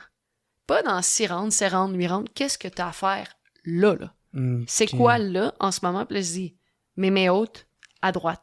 Fait que ça a été assez juste pour me resetter puis de revenir à la tâche que j'avais à faire à la place. Au lieu de réécrire l'histoire. De réécrire l'histoire, puis de me projeter de voyons, on lance un coup de poing, puis là, ça marche pas, puis là, je vais le manquer, puis là, ça marchera pas. Tu sais, non, qu'est-ce que t'as à faire? Ben, il faut juste que je lève mes mains, puis que je m'en aille à droite. Ben, parfait, je lève mes mains, je vais aller à droite. Fait que ça a été assez pour retrouver mes repères, puis prendre le dessus dans ce combat-là, puis ben, au final, on l'a écrit, l'histoire. Ah ouais, à chaque round, t'as pu... Round par round, on était capable, tu sais, j'étais capable de revenir toujours, puis les consignes étaient claires, round par round. OK, Marie, on fait ça. OK, Marie, on fait ça. Puis moi, c'était ça, je le mettais de côté, échange par échange. Parce que des fois, ça marchait pas, mais il faut que tu sois capable. C'est ça que j'ai toujours trouvé cool avec la boxe, c'est que oui, c'est un sport qui est difficile, mais c'est tellement une stratégie mentale dans tout ça, puis quand tu te plantes, tu payes le prix, là, je veux dire. Quand tu dis, je vais essayer ça, puis que ça marche pas, là, aïe, tu sais. Donc, ça a toujours été ça. Moi, j'ai toujours dit, là, c'est une game d'échecs full contact, la boxe. T'es une stratégie, t'essaies des affaires, mais ça va rentrer, là, tu sais. Fait que là, tu sais, t'as l'arbitre, là, tu sais, je sais pas, c'est comme à UFC, il lève les bras, là. Ouais. Quand t'apprends que tu gagnes, là, tu sais, pis c'est toi, là, t'es la gagnante, là. Ouais. C'est quoi le sentiment, tu sais, parce que là, c'est un titre mondial, là, tu sais. Ben, je me suis mis à rire puis à sauter. Ouais. Puis c'est vraiment drôle parce que les images de ça, moi, je les réutilise en conférence. Quand je donne des conférences, je revois les images puis je pars à rire. Puis avant, je donnais des chroniques à BPM Sport, 91.9 Sport dans le temps. Puis eux, ils avaient isolé la clip et la nouvelle championne IBF, Marie-Ève. Puis on entendait mon rire. J'étais comme Puis c'est vraiment drôle parce que quand on faisait de la visualisation avant ça et tout ça, puis moi, j'étais comme, OK, je visualisais que j'allais gagner, puis j'étais comme, je vais peut-être être émotive, je vais peut-être pleurer, je sais pas. Ouais. Pas en tout. Moi, je riais. Riais aux éclats, je sautais partout, puis j'ai sauté dans les bras de mon... Ouais. Mais ça a été ma réaction par rapport à ça, tu sais. Puis après, tu devais être contente, tu sais, je sais pas, t'as dû le réaliser, là? Ben après, c'était juste comme... Vous avez dit, c'était impossible, hein? Il vient de le faire. Ah ouais. C'était vraiment ça, tu sais, c'était vraiment juste ça. C'était... Tu sais, on l'a fait, puis pour tous ceux qui en avaient douté, puis tous ceux qui disaient que c'était impossible, ben, on l'a fait. Puis si quelqu'un vous dit aujourd'hui que c'est impossible, ben regardez-moi, je l'ai fait, fait que peut-être que vous pouvez le faire vous autres aussi. Fait que, tu sais, ayez cette confiance-là, puis ayez ce guts-là d'y aller jusqu'au bout, tu sais. Puis là, j'imagine, après, c'est là que t'as su qu'est-ce qui était arrivé avec Adonis. Ben, je l'ai su juste en conférence de presse après, parce que là, sur le coup, je suis dans le ring, le combat, tout t'es ça. dans tes là, émotions. Puis je sais toujours pas ce qui s'est passé. Ouais. Tout ça. Puis là, en conférence de presse, je me rappelle, il y a un journaliste qui a posé la question à Yvon, fait qu'on est en conférence de presse après le combat, puis il y a un journaliste qui dit, on a vu Adonis partir en ambulance, est-ce qu'il est correct? Puis là, j'ai fait, hein? Puis là, tu catches un peu. Là, j'ai catché un peu. T'as fait des liens. J'ai fait un peu de liens, mais j'étais comment? Fait que là, Yvon a dit, ben, pour respect pour Marie, on va répondre aux questions sur sa victoire, puis ensuite de ça, on reviendra sur Adonis. Fait que là, je suis comme, OK, mais c'est bizarre. Ensuite de ça, on est retourné à l'hôtel avec des bouteilles de champagne. Fait que là, on attendait. Puis on attendait Yvon justement pour célébrer. Puis à un moment donné, mon attaché de presse reçoit un appel. Yvon lui dit, Adonis vient d'être déclaré cliniquement mort. Est-ce qu'on émet un communiqué de presse? Et là, ça a fait, douche froide. Parce que, tu sais, on a beau dire ce qu'on voudra, Adonis, je pense qu'il y a un passé particulier. C'était pas nécessairement mon meilleur ami, mais tu souhaites pas ça à personne, tu sais. Puis ça reste quelqu'un qui pratique le même métier que moi, ça reste quelqu'un, tu sais, de la même industrie que moi, puis ça a été une douche froide, là. À tous les boxeurs. Ça peut arriver à tous les boxeurs, puis ça peut arriver à n'importe qui dans le milieu, fait que ça a été vraiment une douche froide. Je dirais que on n'a pas fait le party vraiment, puis je me rappelle l'ambiance au bon entente, même les journalistes, même l'adversaire de Adonis, là, c'était Vodic qui était là. Toute son équipe était là avec nous, ils étaient blancs comme des draps, tu sais, parce qu'on savait pas. Puis quelques mois plus tard, Adonis s'en est tiré, aujourd'hui avec quelques séquelles, bien sûr, mais compte tenu de la situation, il s'en est quand même bien tiré. Puis je l'ai revu au Grand Prix de Montréal, puis Adonis, il m'a félicité. Ça, c'était en décembre, je l'ai vu en juin. Puis il me dit « Hey, Marie-Ève, je suis vraiment content pour toi. » Mais là, je suis arrivée chez moi, puis j'ai ouvert le champagne. On dirait que c'est à partir de là que j'ai pu faire comme « Ah, OK, on peut. » C'est fait, là. Ouais, c'est cool. Puis là, tu catchais, j'imagine, pourquoi il n'y avait pas de bruit dans la salle. C'est ça. Là, tu fais un Parce plus que un ça, plus c'était un. ça, sûrement. C'était ça, mais les gens savaient pas encore, mais ça reste que la plupart des gens qui étaient là avaient acheté des billets pour voir Adonis gagner, tu sais. Puis c'est Marc Ramsey qui m'avait dit je sais pas si tu sais, Marie-Ève, t'es la seule qui peut sauver la soirée à Yvon Michel. Avant mon combat, puis j'étais comme, moi le faire. Moi le faire. Puis là, c'est ça, après ça, t'as gagné, t'as défendu ton titre, tu l'as gagné une couple de fois. Ouais, j'ai fait 3 ou 4 défenses de titre. Tu dois l'avoir dans tes notes. Ouais, c'est ça. Moi, j'ai peut-être oublié des bouts. 4 fois, 4 fois. J'aime pas ça, regarder mes notes. Ah, OK. Mais si tu fies à ma mémoire, des fois... Puis ça, c'était-tu difficile ou c'était un peu le même chemin? Ça a été difficile parce qu'il y a eu des reports, des cancellations. À un moment donné, je suis arrivée à ma première défense de titre. Mon adversaire est arrivé aveugle. Donc, aveugle? Ouais, elle avait payé un médecin corrompu en République dominicaine pour falsifier les examens médicaux. Fait que, tu sais, avant de les faire venir, tu dois remplir les... Même quand t'es au championnat? C'est parce que l'affaire, c'est que tu dois fournir des rapports médicaux, tu sais, avant de venir. Ouais, ça a l'air que c'est facile de... Avec des médecins corrompus, ici, tu peux pas faire ça. Mais dans des pays comme le Mexique, la République, ou, tu sais, un petit sang, là, ça va passer. Là. Fait que, bref, elle avait falsifié les rapports médicaux. Fait que tout était correct. Elle avait reçu ses visas et tout ça. Puis elle arrive ici, on arrive ici à la pesée la veille du combat. Là. Tout mon camp d'entraînement est fait. Ma coupe de poids est fait. Le plus dur est à faire. Puis là, à un moment donné, c'est long. Puis là, ils vont dire, Marie, viens ici avec ton coach puis ton attaché de presse. Puis je suis comme, ça, c'est pas bon signe. Ton adversaire est aveugle. Le médecin l'autorise pas à combattre. Fait que le combat est cancellé. Là, je suis comme... Fait que là, j'ai fait ça tout pour rien. Fait qu'il me dit, dans 3 semaines, on est capable de réavoir le casino. On va faire ta première défense de titre dans 3 semaines. Fait que je fais, on le fait. OK, ça, c'était ta première défense. Ça, c'était ma première défense. Là, je viens de devenir championne du monde. Première défense. Fait que là, je suis comme, on le fait. Là, je vois, attends une minute, là, moi, j'ai un voyage au Mexique de prévu dans 2 semaines. Fait que là, cancelle le voyage. Puis là, tu te dis, OK, mais faut tout, je recommence, là. Je retourne dans le gym, je refais une coupe de poids. Et là, ça me tentait plus. Fait qu'à un moment donné, tu sais, tu passes par-dessus puis tu rentres dans le beast mode. Chaque combat, il y a eu quelque chose comme ça qui est arrivé. Fait que... Le deuxième, c'était quoi? Le deuxième... Il n'y avait pas de bras? Le deuxième, j'étais juste vraiment brûlée parce que j'avais boxé combat de championnat du monde en décembre, première défense de titre en mars, combat cancellé, je boxe en avril, puis ça, c'était en juin. Fait que je venais de claquer 4 camps d'entraînement en 6 mois pour des combats de 10 rounds, des combats de championnat du monde. OK. Fait que je te dirais qu'il a fallu travailler sur la motivation. À un moment donné, mon corps, il a fait comme, OK, c'est assez, là. Fait qu'on a eu de la difficulté avec la coupe de poids. Fait que sais, comme je disais, on voit souvent la pointe de l'iceberg, on dit comme, facile de gagner ça, facile de gagner ça, mais moi, je me rappelle de chaque jour, puis comment je me sentais, puis comment dans le gym, c'était difficile, là. Puis est-ce que là, c'était plus facile de trouver des adversaires vu que ben oui, parce que là, j'étais championne, c'est ça, exact. C'est quoi la fédération-là? IBF, j'étais championne IBF, ouais. C'est comment ça s'appelle, ça? International Boxing Federation. C'est ça, une fédération, c'est ça. C'est ça, je me demandais. Okay. Fait que, vu que tu es au top de la fédération, de celle-là, est-ce que c'est plus facile de trouver des adversaires? Ben, c'est plus facile parce que là, tout le monde veut ma ceinture. Ouais.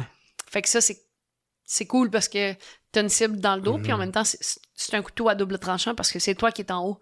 Fait que de trouver une façon de rester motivé, puis de trouver une façon de rester en haut, ben c'est là la difficulté. Parce que quand t'es en bas, puis tu regardes, tu te dis, OK, ben il faut que je batte elle, il faut que je fasse ça, il faut... Mais là, quand t'es en haut, les autres poussent, mais tu sais pas vraiment qu'est-ce qui va se passer. Fait qu'il faut toujours que tu sois au sommet, au top, puis tu trouves une façon de t'améliorer, puis une façon de continuer de progresser.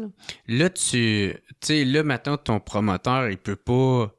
Tu sais, c'est plus difficile de choisir les adversaires, j'imagine. Ben, il y a quand même une liste ouais, c'est ça. Ben, c'est exhaustif dans le sens où tu as toujours un choix. Tu as 2-3 en fonction du classement mondial, en fonction des choses comme ça. OK, t'as quand même un mot à dire. T'as quand même un mot à dire. T'as un droit de regard, à moins que, tu sais, comme là, dans la première année, t'as 1 an pour défendre ton titre contre ton aspirante numéro 1. Mais tu sais, si tu reboxes entre ça, t'as un choix. Mais moi, mon premier combat, on a choisi l'aspirante numéro 1. Mon deuxième combat, on a choisi l'aspirante numéro 2. Là, ils ont refait les classements. Mon troisième combat, on a choisi l'aspirante numéro 1. Fait que c'était pas un enjeu, là. OK. Ah, ben c'est cool de savoir comment que ça fonctionne. C'était un peu compliqué. Tu sais. C'est simple quand je l'explique, mais quand on suit ça de loin, c'est un peu compliqué. Puis je pense que c'est ce qui fait que la boxe, en ce moment, est pas super populaire. Puis je trouve ça poche parce que c'est tellement un bon sport. Mais, tu sais, tu parles souvent de UFC. UFC est allé chercher beaucoup de parts de marché parce que c'est ça, tu sais, il y a une ceinture, puis que le numéro 1, il affronte le numéro 2, puis tu le sais, en boxe, t'as 4 ceintures. Fait que t'as 4 ceintures qui ont des sous-ceintures. Puis là, il y a des règlements différents pour chacune des ceintures en fonction de chacune des associations. Fait que l'IBF, c'est un règlement, la WBA, c'en est un, WBC, c'en est un, WBO, c'en est un autre. Fait que ce qui fait que les gens qui suivent ça d'un regard extérieur, c'est difficile de s'y retrouver. Fait que souvent, les gens vont faire « Ouais, tant pis », ils vont arrêter de le suivre. Alors que si on rendait ça un petit peu plus structuré puis que c'était plus facile pour les gens de suivre, tu ferais comme « Ben, c'est facile, puis là, on va le suivre », tu sais. Fait que c'est ça qui est un peu proche. Est-ce qu'il y a des fédérations plus de qualité que d'autres ou ben, y en a... ça s'équivaut pas mal? Je te dirais que pendant longtemps, la WBC a vraiment été une association qui était la plus prestigieuse. Eux, par exemple, à un moment donné, ils ont laissé les passes droites sur des défenses obligatoires, justement. Là, je parlais tantôt de Eléder qui a couru 2 ans après Adonis. Canelo Alvarez qui va pas vraiment affronter Benavidez, qui va choisir les combats où il y a un peu plus d'argent, des choses comme ça. Fait que ce qui fait qu'ils ont perdu un peu de plumes. L'IBF a pris des plumes parce qu'ils sont devenus super sévères. Puis tu vois, là, en ce moment, l'IBF a un petit peu moins parce que là, vu qu'ils sont super sévères, ils forcent des combats qui sont pas vraiment payants pour les boxeurs. Ce qui fait que, tu sais, avec leur système de pointage, l'aspirant numéro 2, c'est pas nécessairement une superstar. Fait que là, ben, ils vont détrôner des champions parce qu'ils les affrontent pas. Fait que c'est ça qui est un peu compliqué. OK, c'est un peu comme des fois la UFC, Steven. Tu sais, tu le vois quand ils ont un combattant genre qui vend des tickets et qui veut le monter au top, là, tu sais. C'est ça, exact. Ils font... C'est ça. Fait que des fois, c'est un peu plus difficile pour ça. Fait que toi, t'étais quand même d'une bonne fédération. J'étais quand même d'une bonne fédération, okay. Ouais. Mais tu sais, il n'y a pas nécessairement de mauvaise fédération. Je dirais que la WBC, IBF, c'était pas mal les deux grosses. Les deux autres, ils montent, mais t'as des fois des champions qui sont excellents, qui vont avoir une ceinture, vont baisser dans les autres classements, parce que la boxe, c'est un peu ça aussi, c'est une question d'opportunité, tu sais. Fait que tu dois, avec le promoteur, c'est un peu un plan que, là, il y a une opportunité là, on va aller le chercher, ça va nous ouvrir une autre porte là, donc c'est un peu ça. Fait que des fois, malheureusement, t'as des boxeurs qui sont excellents, qui seront jamais champions du monde parce que, il y avait pas d'opportunité. Puis il y a des fois, il y en a qui ont une opportunité, puis ils vont la saisir. Tu sais, je pense à Adonis, lui, théoriquement, il n'aurait jamais dû, à la base, être champion du monde. Il a accepté un combat contre Chad Dawson, je pense, à la dernière minute, parce que l'adversaire de Dawson s'était blessé. Fait que Lui, il a dit, OK, mais moi, je le prends, ce combat-là. Il a battu Dawson, puis là, il est resté champion du monde pendant des années, tu sais. Ah, c'est ça. Ben ça a été une opportunité. Fait que la boxe, c'est un peu ça. C'est une Georges question... Saint-Pierre, ça a l'air, il était arrivé ça aussi. Tu sais, il était supposé d'être sur affronter un combattant, puis il était théoriquement supposé perdre, puis que l'autre, il monte. Ouais. Puis, mais vu qu'il a pété, lui, il a pris C'est dans lui le fond qui a sa monté. place. Ouais, c'est ça. C'est lui qui a monté. Mais c'est ça, tu sais, des fois, c'est une question d'opportunité. Il faut savoir la saisir, puis souvent, les circonstances, le contexte sera pas toujours parfait, surtout quand t'es pas champion, parce que t'attends cette opportunité-là. Là. Tu vas la provoquer, tu vas l'attendre, il y en tu a t'apprends plein. pas. Fait que, comme Adonis, je pense que c'était ça. Je pense qu'il avait pris à 3-4 semaines le combat, mais ça a été l'opportunité de sa vie. Fait qu'après ça, lui, il a été capable de capitaliser puis de défendre son titre pendant super longtemps et tout. Là. Mais c'est un peu ça, c'est un peu mais ça la toi, boxe. défendre ton titre, pour une femme, ça a-tu été payant? Est-ce que tu t'as fait de l'argent avec ça? Parce que je sais pas combien que ça vaut. Puis donne pas de chiffres, mais tu sais... si, mettons, j'avais été un homme, je serais multimillionnaire aujourd'hui. Ouais, parce que je sais qu'à la boxe, tu sais, quand l'autre, là, Francis Ngannou, il est parti de la UFC pour s'en aller à la boxe, l'autre, Tyson, il disait « Viens faire de la vraie argent ». Fait que moi, dans ma tête, ils font du gros crisse de cash, là. les hommes, les hommes en combat de championnat du monde, oui. Après ça, tu sais, c'est ça la boxe. T'as ceux qui font vraiment beaucoup de cash.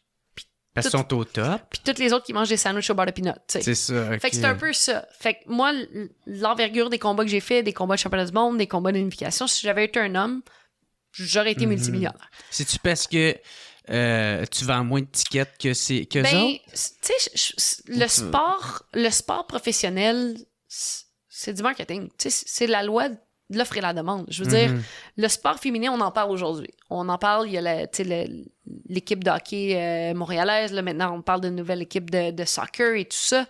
Mais la vérité, c'est que pour le moment, on ne rend pas des amphithéâtres, on remplit pas des amphithéâtres, puis on va pas chercher les codes d'écoute extraordinaires sur les réseaux de diffusion et tout ça. Donc, en ce moment, il y a quelques commanditaires qui commencent à embarquer parce que là, on voit qu'il y a un intérêt et tout ça. Un engouement. Le marché commence à se bâtir. Fait il y en a bien qui diraient « Ah, ben là, ils viennent de remplir le Centre Bell. » Moi, je suis comme « Ouais, c'est super cool. » Mais les billets à 25$, c'est une autre 300$. Puis tu sais, là, ils l'ont rempli une fois. Est-ce qu'ils vont le remplir sur une saison de 82, mais moi, je suis 40 content matchs? d'entendre ça. Moi, je suis super content. C'est qu'il y en a, des fois, on dirait qu'ils ne mettent pas ça sur les mêmes dénominateurs. Non, c'est ça. Moi, je suis quand même rationnelle par rapport à ça. Puis tu sais, je souhaite de tout cœur qu'un jour, les athlètes féminins soient autant payés que les hommes parce que la vérité, c'est qu'on fait le même travail. La vérité, c'est... Puis ça, c'est drôle parce que j'ai toujours eu le respect de tous les autres boxeurs parce que je m'entraînais avec eux. Tu sais, moi, David Lemieux, Oscar Rivas, Arthur Beterbiev, c'est mes amis. Puis jamais ils m'ont regardé de haut en faisant que moi, mais toi, t'es juste une fille parce que tout ce qu'ils faisaient, moi, je le faisais. Fait que, tu sais, après ça, tu dis travail égal, salaire égal, oui, mais pas dans le sport. Parce que dans le sport, la vérité, c'est que ton salaire... C'est une affaire de marketing. C'est ton côté vendeur. C'est la loi du marché. En ce moment, le sport féminin a fait de la progression, puis on commence, tu sais, les filles, pour la première fois de leur vie, vont jouer au hockey, ça va être ça leur job. Sinon, toute leur carrière, écoute, quand elles étaient sur l'équipe nationale, là, elles avaient une coupe de games par année, mais il n'y avait pas de ligue, fait qu'il n'y avait pas de développement. Il y avait tous 2 jobs. Tu sais, fait là, ils ont dû fermer, je pense, en fin de compte.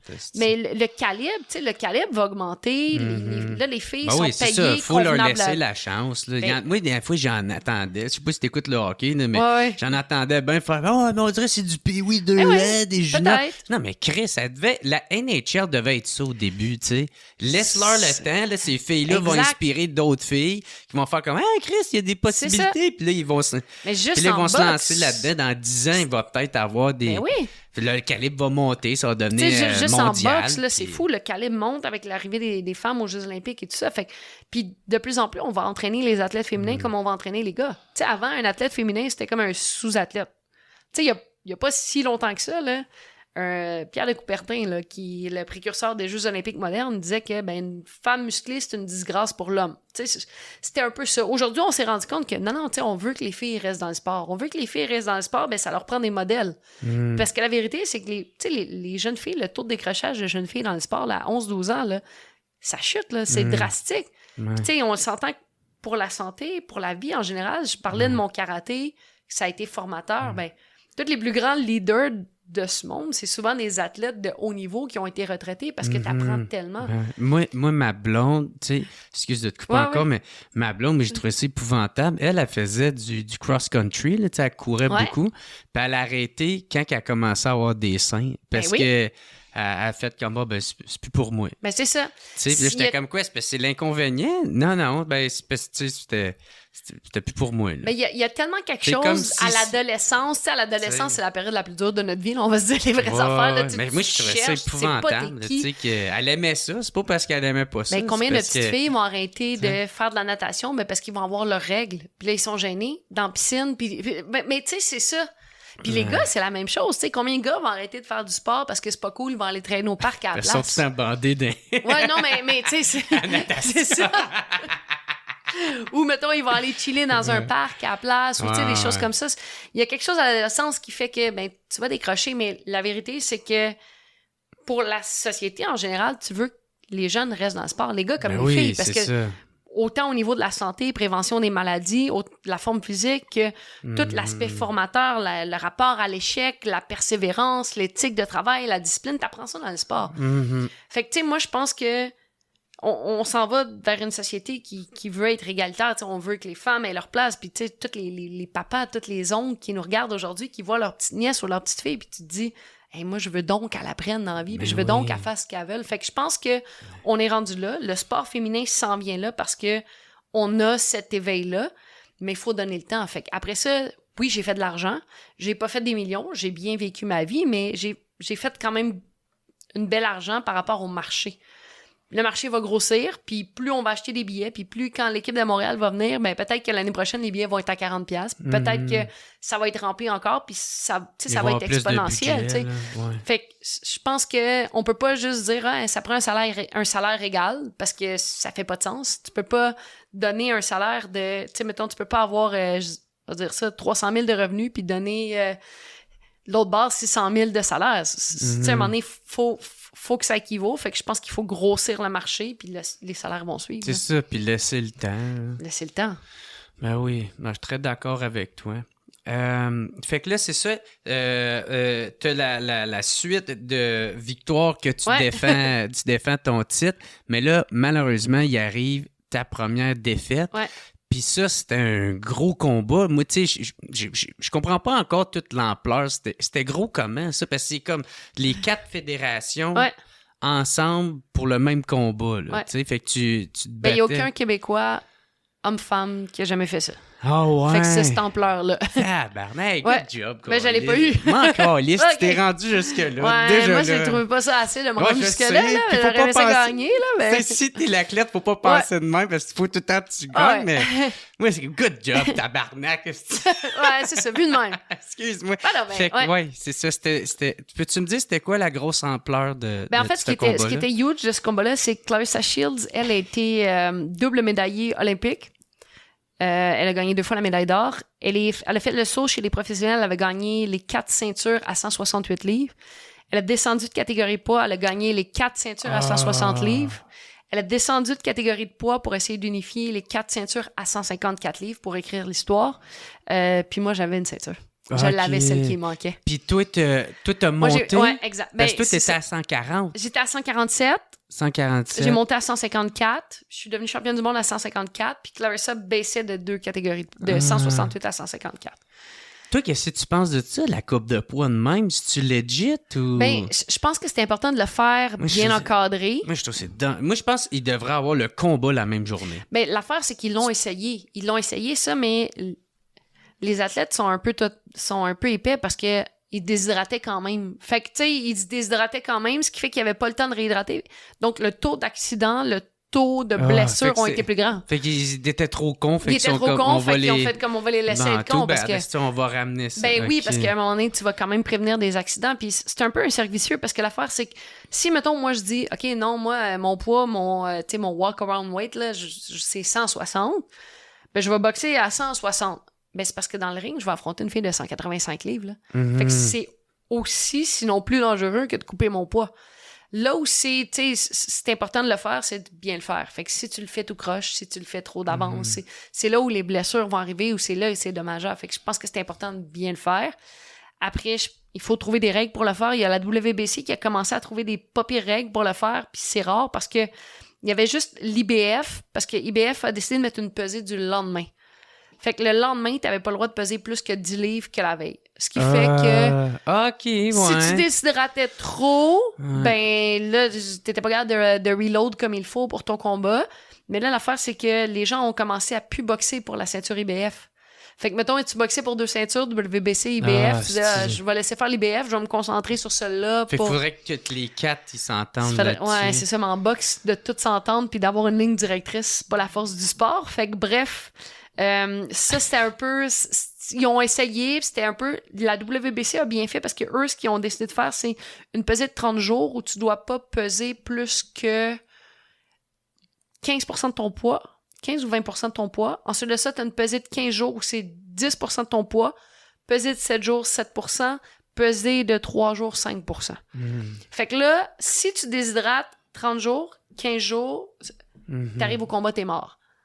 Donc, le sachant d'avance, tu sais, ça force comme une coupe de poids qui est un petit peu plus saine. Fait que la WBC l'a fait, mais bref, parce c'est que, ça. man, tu sais, des fois, c'est ça, là, tu sais, toi, tu vas le faire correctement, là, tu sais, on va dire, tu sais, je pense que chaque boxeur, ils ont la technique, là, mais tu sais, tu le fais plus correctement. Puis t'as l'autre, tu sais, dans le fond, c'est comme si t'affrontais quelqu'un qui est 20 livres de plus que ton poids. c'est ça, exact. Là. Fait que, tu sais, c'est ça pour fait ça, une tabarnak de différence. Ben, puis la ligne est mince entre j'ai trop déshydraté, j'ai perdu de l'énergie, parce que, tu sais, si t'es trop petit puis tu perds d'énergie, t'es pas mieux, tu sais. Fait qu'il faut vraiment que tu trouves le poids qui est le plus compétitif pour toi, dans le sens où, ben, c'est là où t'es optimal, puis t'es avantagé par rapport à ta grandeur puis ta taille. Tu sais, nous, ce qu'on avait trouvé, c'est que 147, 154, 154, c'était le max. Puis j'étais trop légère tout le temps. Là. J'étais comme à 152, ça balance. Là. Fait que mon poids optimal, c'était vraiment ça. Là. C'était 147, 150. Tu sais. Puis c'est ça, ça avait quelle ampleur, ce combat-là? Ah, ben c'est ça. Initialement, ça devait avoir lieu au Madison Square Garden. C'était le premier pay-per-view de boxe féminine payant, final au Madison Square Garden. Puis là, il y a eu la pandémie mondiale. Je sais pas si t'as entendu parler de ça. Ah, sacrément. Ouais, fait qu'on s'est ramassé à boxer à Flint, Michigan. Mon camp d'entraînement a duré... Ah, tabarnak. Hey, c'était ton moment de grâce. C'était mon moment. Ouais. Mon camp d'entraînement a duré 16 mois. Il y a eu 11 reports. J'ai eu la COVID longue, je me suis déchiré le tendon d'Achille. Il y a comme rien qui m'est pas arrivé pendant cela. C'est arrivé à quelle date, le combat? Le combat a eu lieu le 5 mars 2021. OK. On s'est ramassé à Flint, Michigan. Demi-capacité. Non, c'est ça, c'était...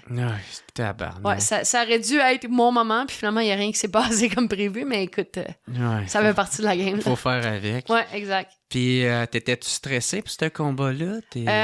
J'ai été vraiment stressée pendant tout le camp parce que j'étais toujours comme, on le fait, on le fait pas, on le fait, on le fait pas. Comme je dis, je me suis déchiré le tendon d'Achille. Fait que on était en rehab de tendon d'Achille, puis comparativement à tous les autres sports ont été arrêtés pendant, tu sais, comme 6 mois ou 1 an. La NHL a décidé de suspendre sa saison, NBA, NFL. Mais nous, c'était comme, on va boxer le mois prochain. Fait que là, tu te prépares, mais... C'est pas trop. Tu sais pas trop, là, tu te prépares, puis là, finalement, ouais, non, ça va être dans 2 mois. Fait que là, tu te prépares, mais tu sais pas trop. Fait que le volume d'entraînement est l'enfer. Ouais. Puis mon tendon déchiré, on a décidé de pas opérer parce que, justement, ben, on avait boxé proche. Fait que, mettons qu'on avait besoin de faire un traitement, le médecin disait, ben, on a besoin de 6 semaines. C'était, OK, mais on va le rentrer en 4. Fait que, tu sais, on coupait toujours sur la rehab pour être capable de boxer, ce qui fait que mon tendon est jamais revenu comme il faut. Parce qu'on coupait toujours, fait que j'avais mal tout le temps. J'imagine que t'en profites pas, là. Ah, j'avais aucun plaisir.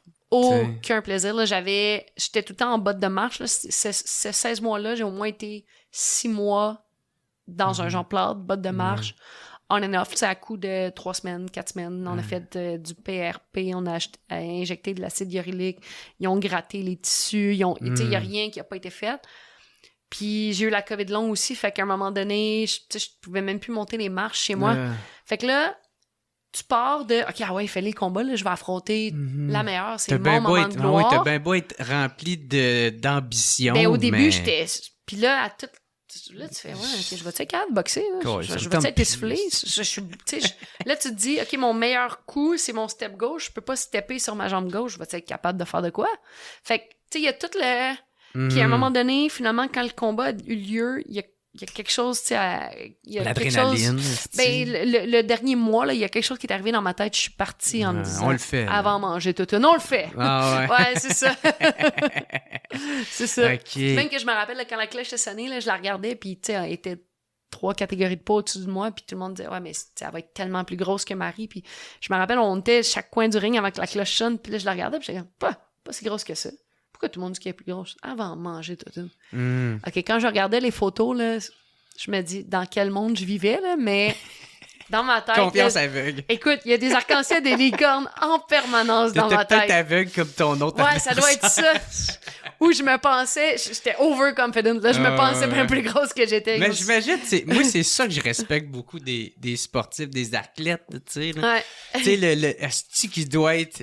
Tu sais, le dévouement que vous donnez là, pour être au top, parce qu'il y en a tellement plein qui les regardent puis qui jugent puis qui font que... Hey man, le niveau de dévouement que tu dois avoir. Mais tu sais, moi, là, des fois, tu sais, facile, lui, mais facile, fais-les. Tu sais, je veux dire, des fois, les gens vont chialer contre les joueurs.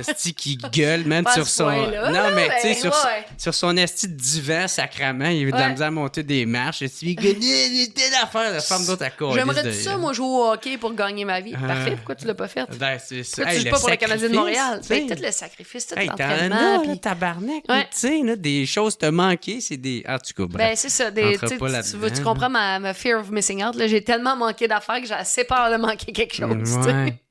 Puis là, c'est ça. Là, tu perds. Ouais. C'est ta première défaite. Ouais. Comment qu'on gère ça? Ben, sur le coup, j'étais démolie, mais ça a duré 30 secondes parce que j'ai fait comme, OK, mais so what? Dans la vie, c'est ça. Tu sais, dans la vie, des fois, tu perds, puis des fois, t'apprends. Fait que là, j'ai fait comment je peux me relever de ça? Comment je peux montrer à tout le monde que c'est pas ça qui va m'arrêter? Fait que je suis tombée, ça a été un peu comme pas un wake-up call, mais ça a été comme une motivation supplémentaire de revenir tout de suite au top. Pour moi, ça a été, ouais, mais ça se passera pas de même, ça finira pas comme ça. Fait que ça a été pour moi, tu sais, tout quand je disais, là, mettons mon coach qui me dit, Marie, ta main baisse quand tu frappes, là, ben là, veux-tu savoir que ma main, elle baissait plus? Fait que ça a été vraiment, OK, parfait, là, tu sais, on a donné le maximum avec ça, maintenant, qu'est-ce qu'on peut apporter de plus? Comment on peut? Fait que c'est comme si je revenais un peu comme en challenger en me disant, OK, là, je m'en reviens, tu sais. Puis comment je peux rebâtir puis redevenir championne du monde de ça, là. OK. Fait que c'est quoi, t'as analysé le combat? Ben, suranalyser le combat, on a regardé, on s'est assis avec mon équipe d'entraîneurs et tout ça, puis c'était catégorique. Moi, je retournais tout de suite en combat de championnat du monde après ça, puis c'est ce qu'on a fait. Je suis retournée tout de suite en combat de championnat du monde, j'ai boxé au Centre Bell. Je suis redevenue championne du monde au Centre Bell. Ouais. Puis, malgré ce combat-là, tu sais, les blessures, mon corps, à un moment donné, là, tu le sentais? Il voulait plus, là. C'est, avec le 16 mois de camp d'entraînement, c'était comme si j'avais vraiment poussé au fond, là, mon combat au Centre Bell. Même si ça avait bien été, le combat au Centre Bell, je m'étais fait fill-in côte à l'entraînement 3 semaines avant. Fait que ce qu'on avait décidé de faire, c'est qu'on savait que j'étais meilleure que la boxeuse que j'allais affronter. Fait qu'on n'a pas boxé pendant les 3 semaines avant le combat. On a juste fait du cardio, de la coupe de poids puis de la visualisation.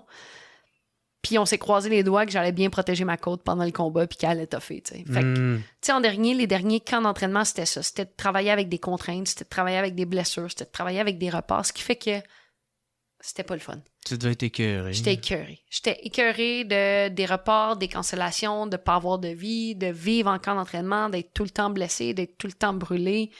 Puis... tu sais, je savais que mon corps, il arrivait au bout, là. Il m'avait donné ce qu'il pouvait me donner. Savais-tu que la retraite, elle s'en venait? Moi, ça, c'était en décembre, puis là, je devais reboxer, ça a été recancellé, encore des reports. Fait que là, je suis championne du monde, puis j'ai plus de fun. Moi, dans la vie, s'il y a une chose qui me motive, c'est d'avoir du fun. Moi, dans la vie, toute ma vie tourne autour d'avoir du fun. Faut que j'aime ce que je fais. Ouais. Fait que quand je faisais du karaté, ben j'aimais ça. Puis quand j'ai commencé à faire de la boxe, j'aimais ça. Puis quand j'ai décidé de vendre mon école de karaté pour boxer à temps plein, j'aimais ça. Mais là, j'avais plus de fun. Puis on travaillait toujours avec des contraintes, même avec mes entraîneurs. Eux, ils se cassaient la tête. Ils savaient plus quel cycle d'entraînement inventer parce que théoriquement, un camp d'entraînement, c'est 8 à 12 semaines. Mais là, on se ramassait avec des camps d'entraînement de 42 semaines, 38 semaines, mon corps pouvait plus suivre. Puis, ben là, il y a une blessure au tendon d'Achille, il y a une blessure aux côtes, il y a des problèmes de glande thyroïde, tu sais, fait que là, OK, comment on peut essayer d'optimiser? Donc, moi, j'ai fait, OK, mon combat est encore cancellé. J'ai accepté un contrat à C'est quoi cet été-là. Donc, j'accepte mon contrat à C'est quoi, puis je me dis, je vais voir c'est quoi la vie sans la boxe. Je vais voir si, est-ce que je m'ennuie trop, puis je suis pas capable de me séparer de la boxe, ou finalement, ben ça va être cool, mais je le dis pas à personne. Moi, je me dis juste ça à moi. Je veux juste me tester. Je veux juste me tester. Puis là, à un moment donné, j'étais arrivée, je finissais un jeudi soir, j'arrive à la maison. Mon chum est en train de faire de la pizza avec les enfants dans la cuisine. Puis là, j'ai fait comme... En temps normal, là, en cas d'entraînement, je serais arrivée, j'aurais fait... 1, je peux pas manger ça. 2, qui va ramasser tout ça? 3, à quelle heure je vais me coucher? Et là, j'ai fait... Tu sais quoi? Je suis rendue là dans ma vie. Je me suis pris un verre de vin et j'ai dit... Je suis due pour être retraitée. Ah ouais. Le lendemain, j'ai appelé mon coach, je disais, hey, on en fait un dernier. On en fait un dernier parce que je veux avoir du fun avec vous autres. Je veux finir sur une bonne note. Je veux me rappeler tout le fun qu'on a eu dans le gym. Toutes les fois où on a ri, on a eu du fun, puis ça va être nous contre le reste du monde une dernière fois. Mais pour mon dernier combat, je veux un combat d'unification. Puis je veux faire la finale. Je veux repousser les choses. Ce qui fait que mon dernier combat a été un combat d'unification contre la championne. Elle avait 3 ceintures, moi j'en avais une. J'essayais de réunifier les 4 ceintures encore une fois. Chez elle, dans sa ville natale à Manchester, devant 15 000 personnes. Ben on était la ouais. finale. Fait que ça a été ça, mon dernier combat. Est-ce que ça t'a joué quand même dans la tête de « Hey, c'est fini après », fait que tu sais, ça t'a joué dans la tête, fait que t'as pas pu gagner? Ah non, c'est l'inverse, parce que... Ah non, t'étais motivé au bout? J'étais tellement motivée parce que justement, je savais que c'était la fait que fin. t'as tout donné. J'ai tout donné, même mon camp d'entraînement. Tu sais, il n'y a pas une journée de mon camp d'entraînement que je me suis levée puis je suis allée de reculons. Parce que je savais que c'était la fin. J'arrivais dans le gym, j'étais comme, OK, let's go, on le fait. Hey, ça va être tough, on le fait, les gars. Tu étais au bout, là. J'étais allée au bout, puis dans le combat, c'est ça, je me suis fait casser le nez au premier round. La première gauche, je m'étais fait amocher le nez un peu à la fin de mon camp d'entraînement. Première gauche, je mange la gauche, mon nez est cassé, puis là, non, moi, je m'en vais au bout de ça. Je m'en vais au bout de ça. Fait que, tu sais, je suis remontée dans le combat, puis j'ai fini par perdre par une décision, mais ma décision était prise. J'ai failli en refaire un autre parce que je voulais pas perdre, puis je voulais pas venir sur une défaite. Ouais. Puis après ça, je me suis rappelé Adonis, je me suis rappelé malheureusement la boxeuse qui est décédée ici à Montréal, Jeannette Zapata, et j'ai fait, hey, attends une minute, là. Moi, j'étais allée au bout de cette aventure-là. Je voulais devenir championne du monde. Je l'ai faite 2 fois. J'ai eu du fun comme jamais. Je me suis payé le triple de ma vie. Mais il y a tellement de belles choses pour moi à la suite des choses. Ma santé. Puis là, c'est l'ego qui parle. Ben là, c'est l'ego qui parle. Fait que, tu sais, à un moment donné, il y a l'ego, puis il y a ta santé qui fait comme, hey, moi, j'ai le restant de mes jours. Là, j'ai 36 à l'époque. Ouais. J'ai 36 ou 37. J'ai 37. J'avais 36 ou 37. J'ai 36 ans, j'ai le restant de ma vie devant moi pour en profiter. Ouais. J'ai réussi à faire une carrière là-dedans sans trop en sortir avec... C'est ça, parce que la boxe, c'est ça. Tu sais, la boxe, c'est un sport qui te prend tellement tout. Tu sais, la boxe, tu peux tout y laisser si tu veux. Tu peux y laisser ta santé, tu peux y laisser ta vie, tu peux y laisser tes relations, tu peux tout laisser là. Mais c'est difficile d'aller en boxe, de prendre quelque chose puis de ressortir avant qu'il te le vole parce que c'est un peu comme une drogue, là. Tu sais, l'adrénaline de dire, tu montes dans le ring, tu t'en vas te battre, tu boxes devant des 15-20 000 personnes, tu sais. Cette adrénaline-là, même si j'ai une vie qui me fait triper aujourd'hui, j'ai jamais la même adrénaline que quand je boxais. Fait que c'est un peu de savoir quand en tirer le maximum puis d'être capable de sortir, puis je pense que je l'ai fait. Après, est-ce que j'aurais pu en faire un autre? Oui. Est-ce que j'aurais pu finalement les unifier, les 4 ceintures? Oui, mais on le saura jamais parce que j'ai décidé de me retirer puis de choisir ma santé puis de profiter du reste. De choisir. Ouais.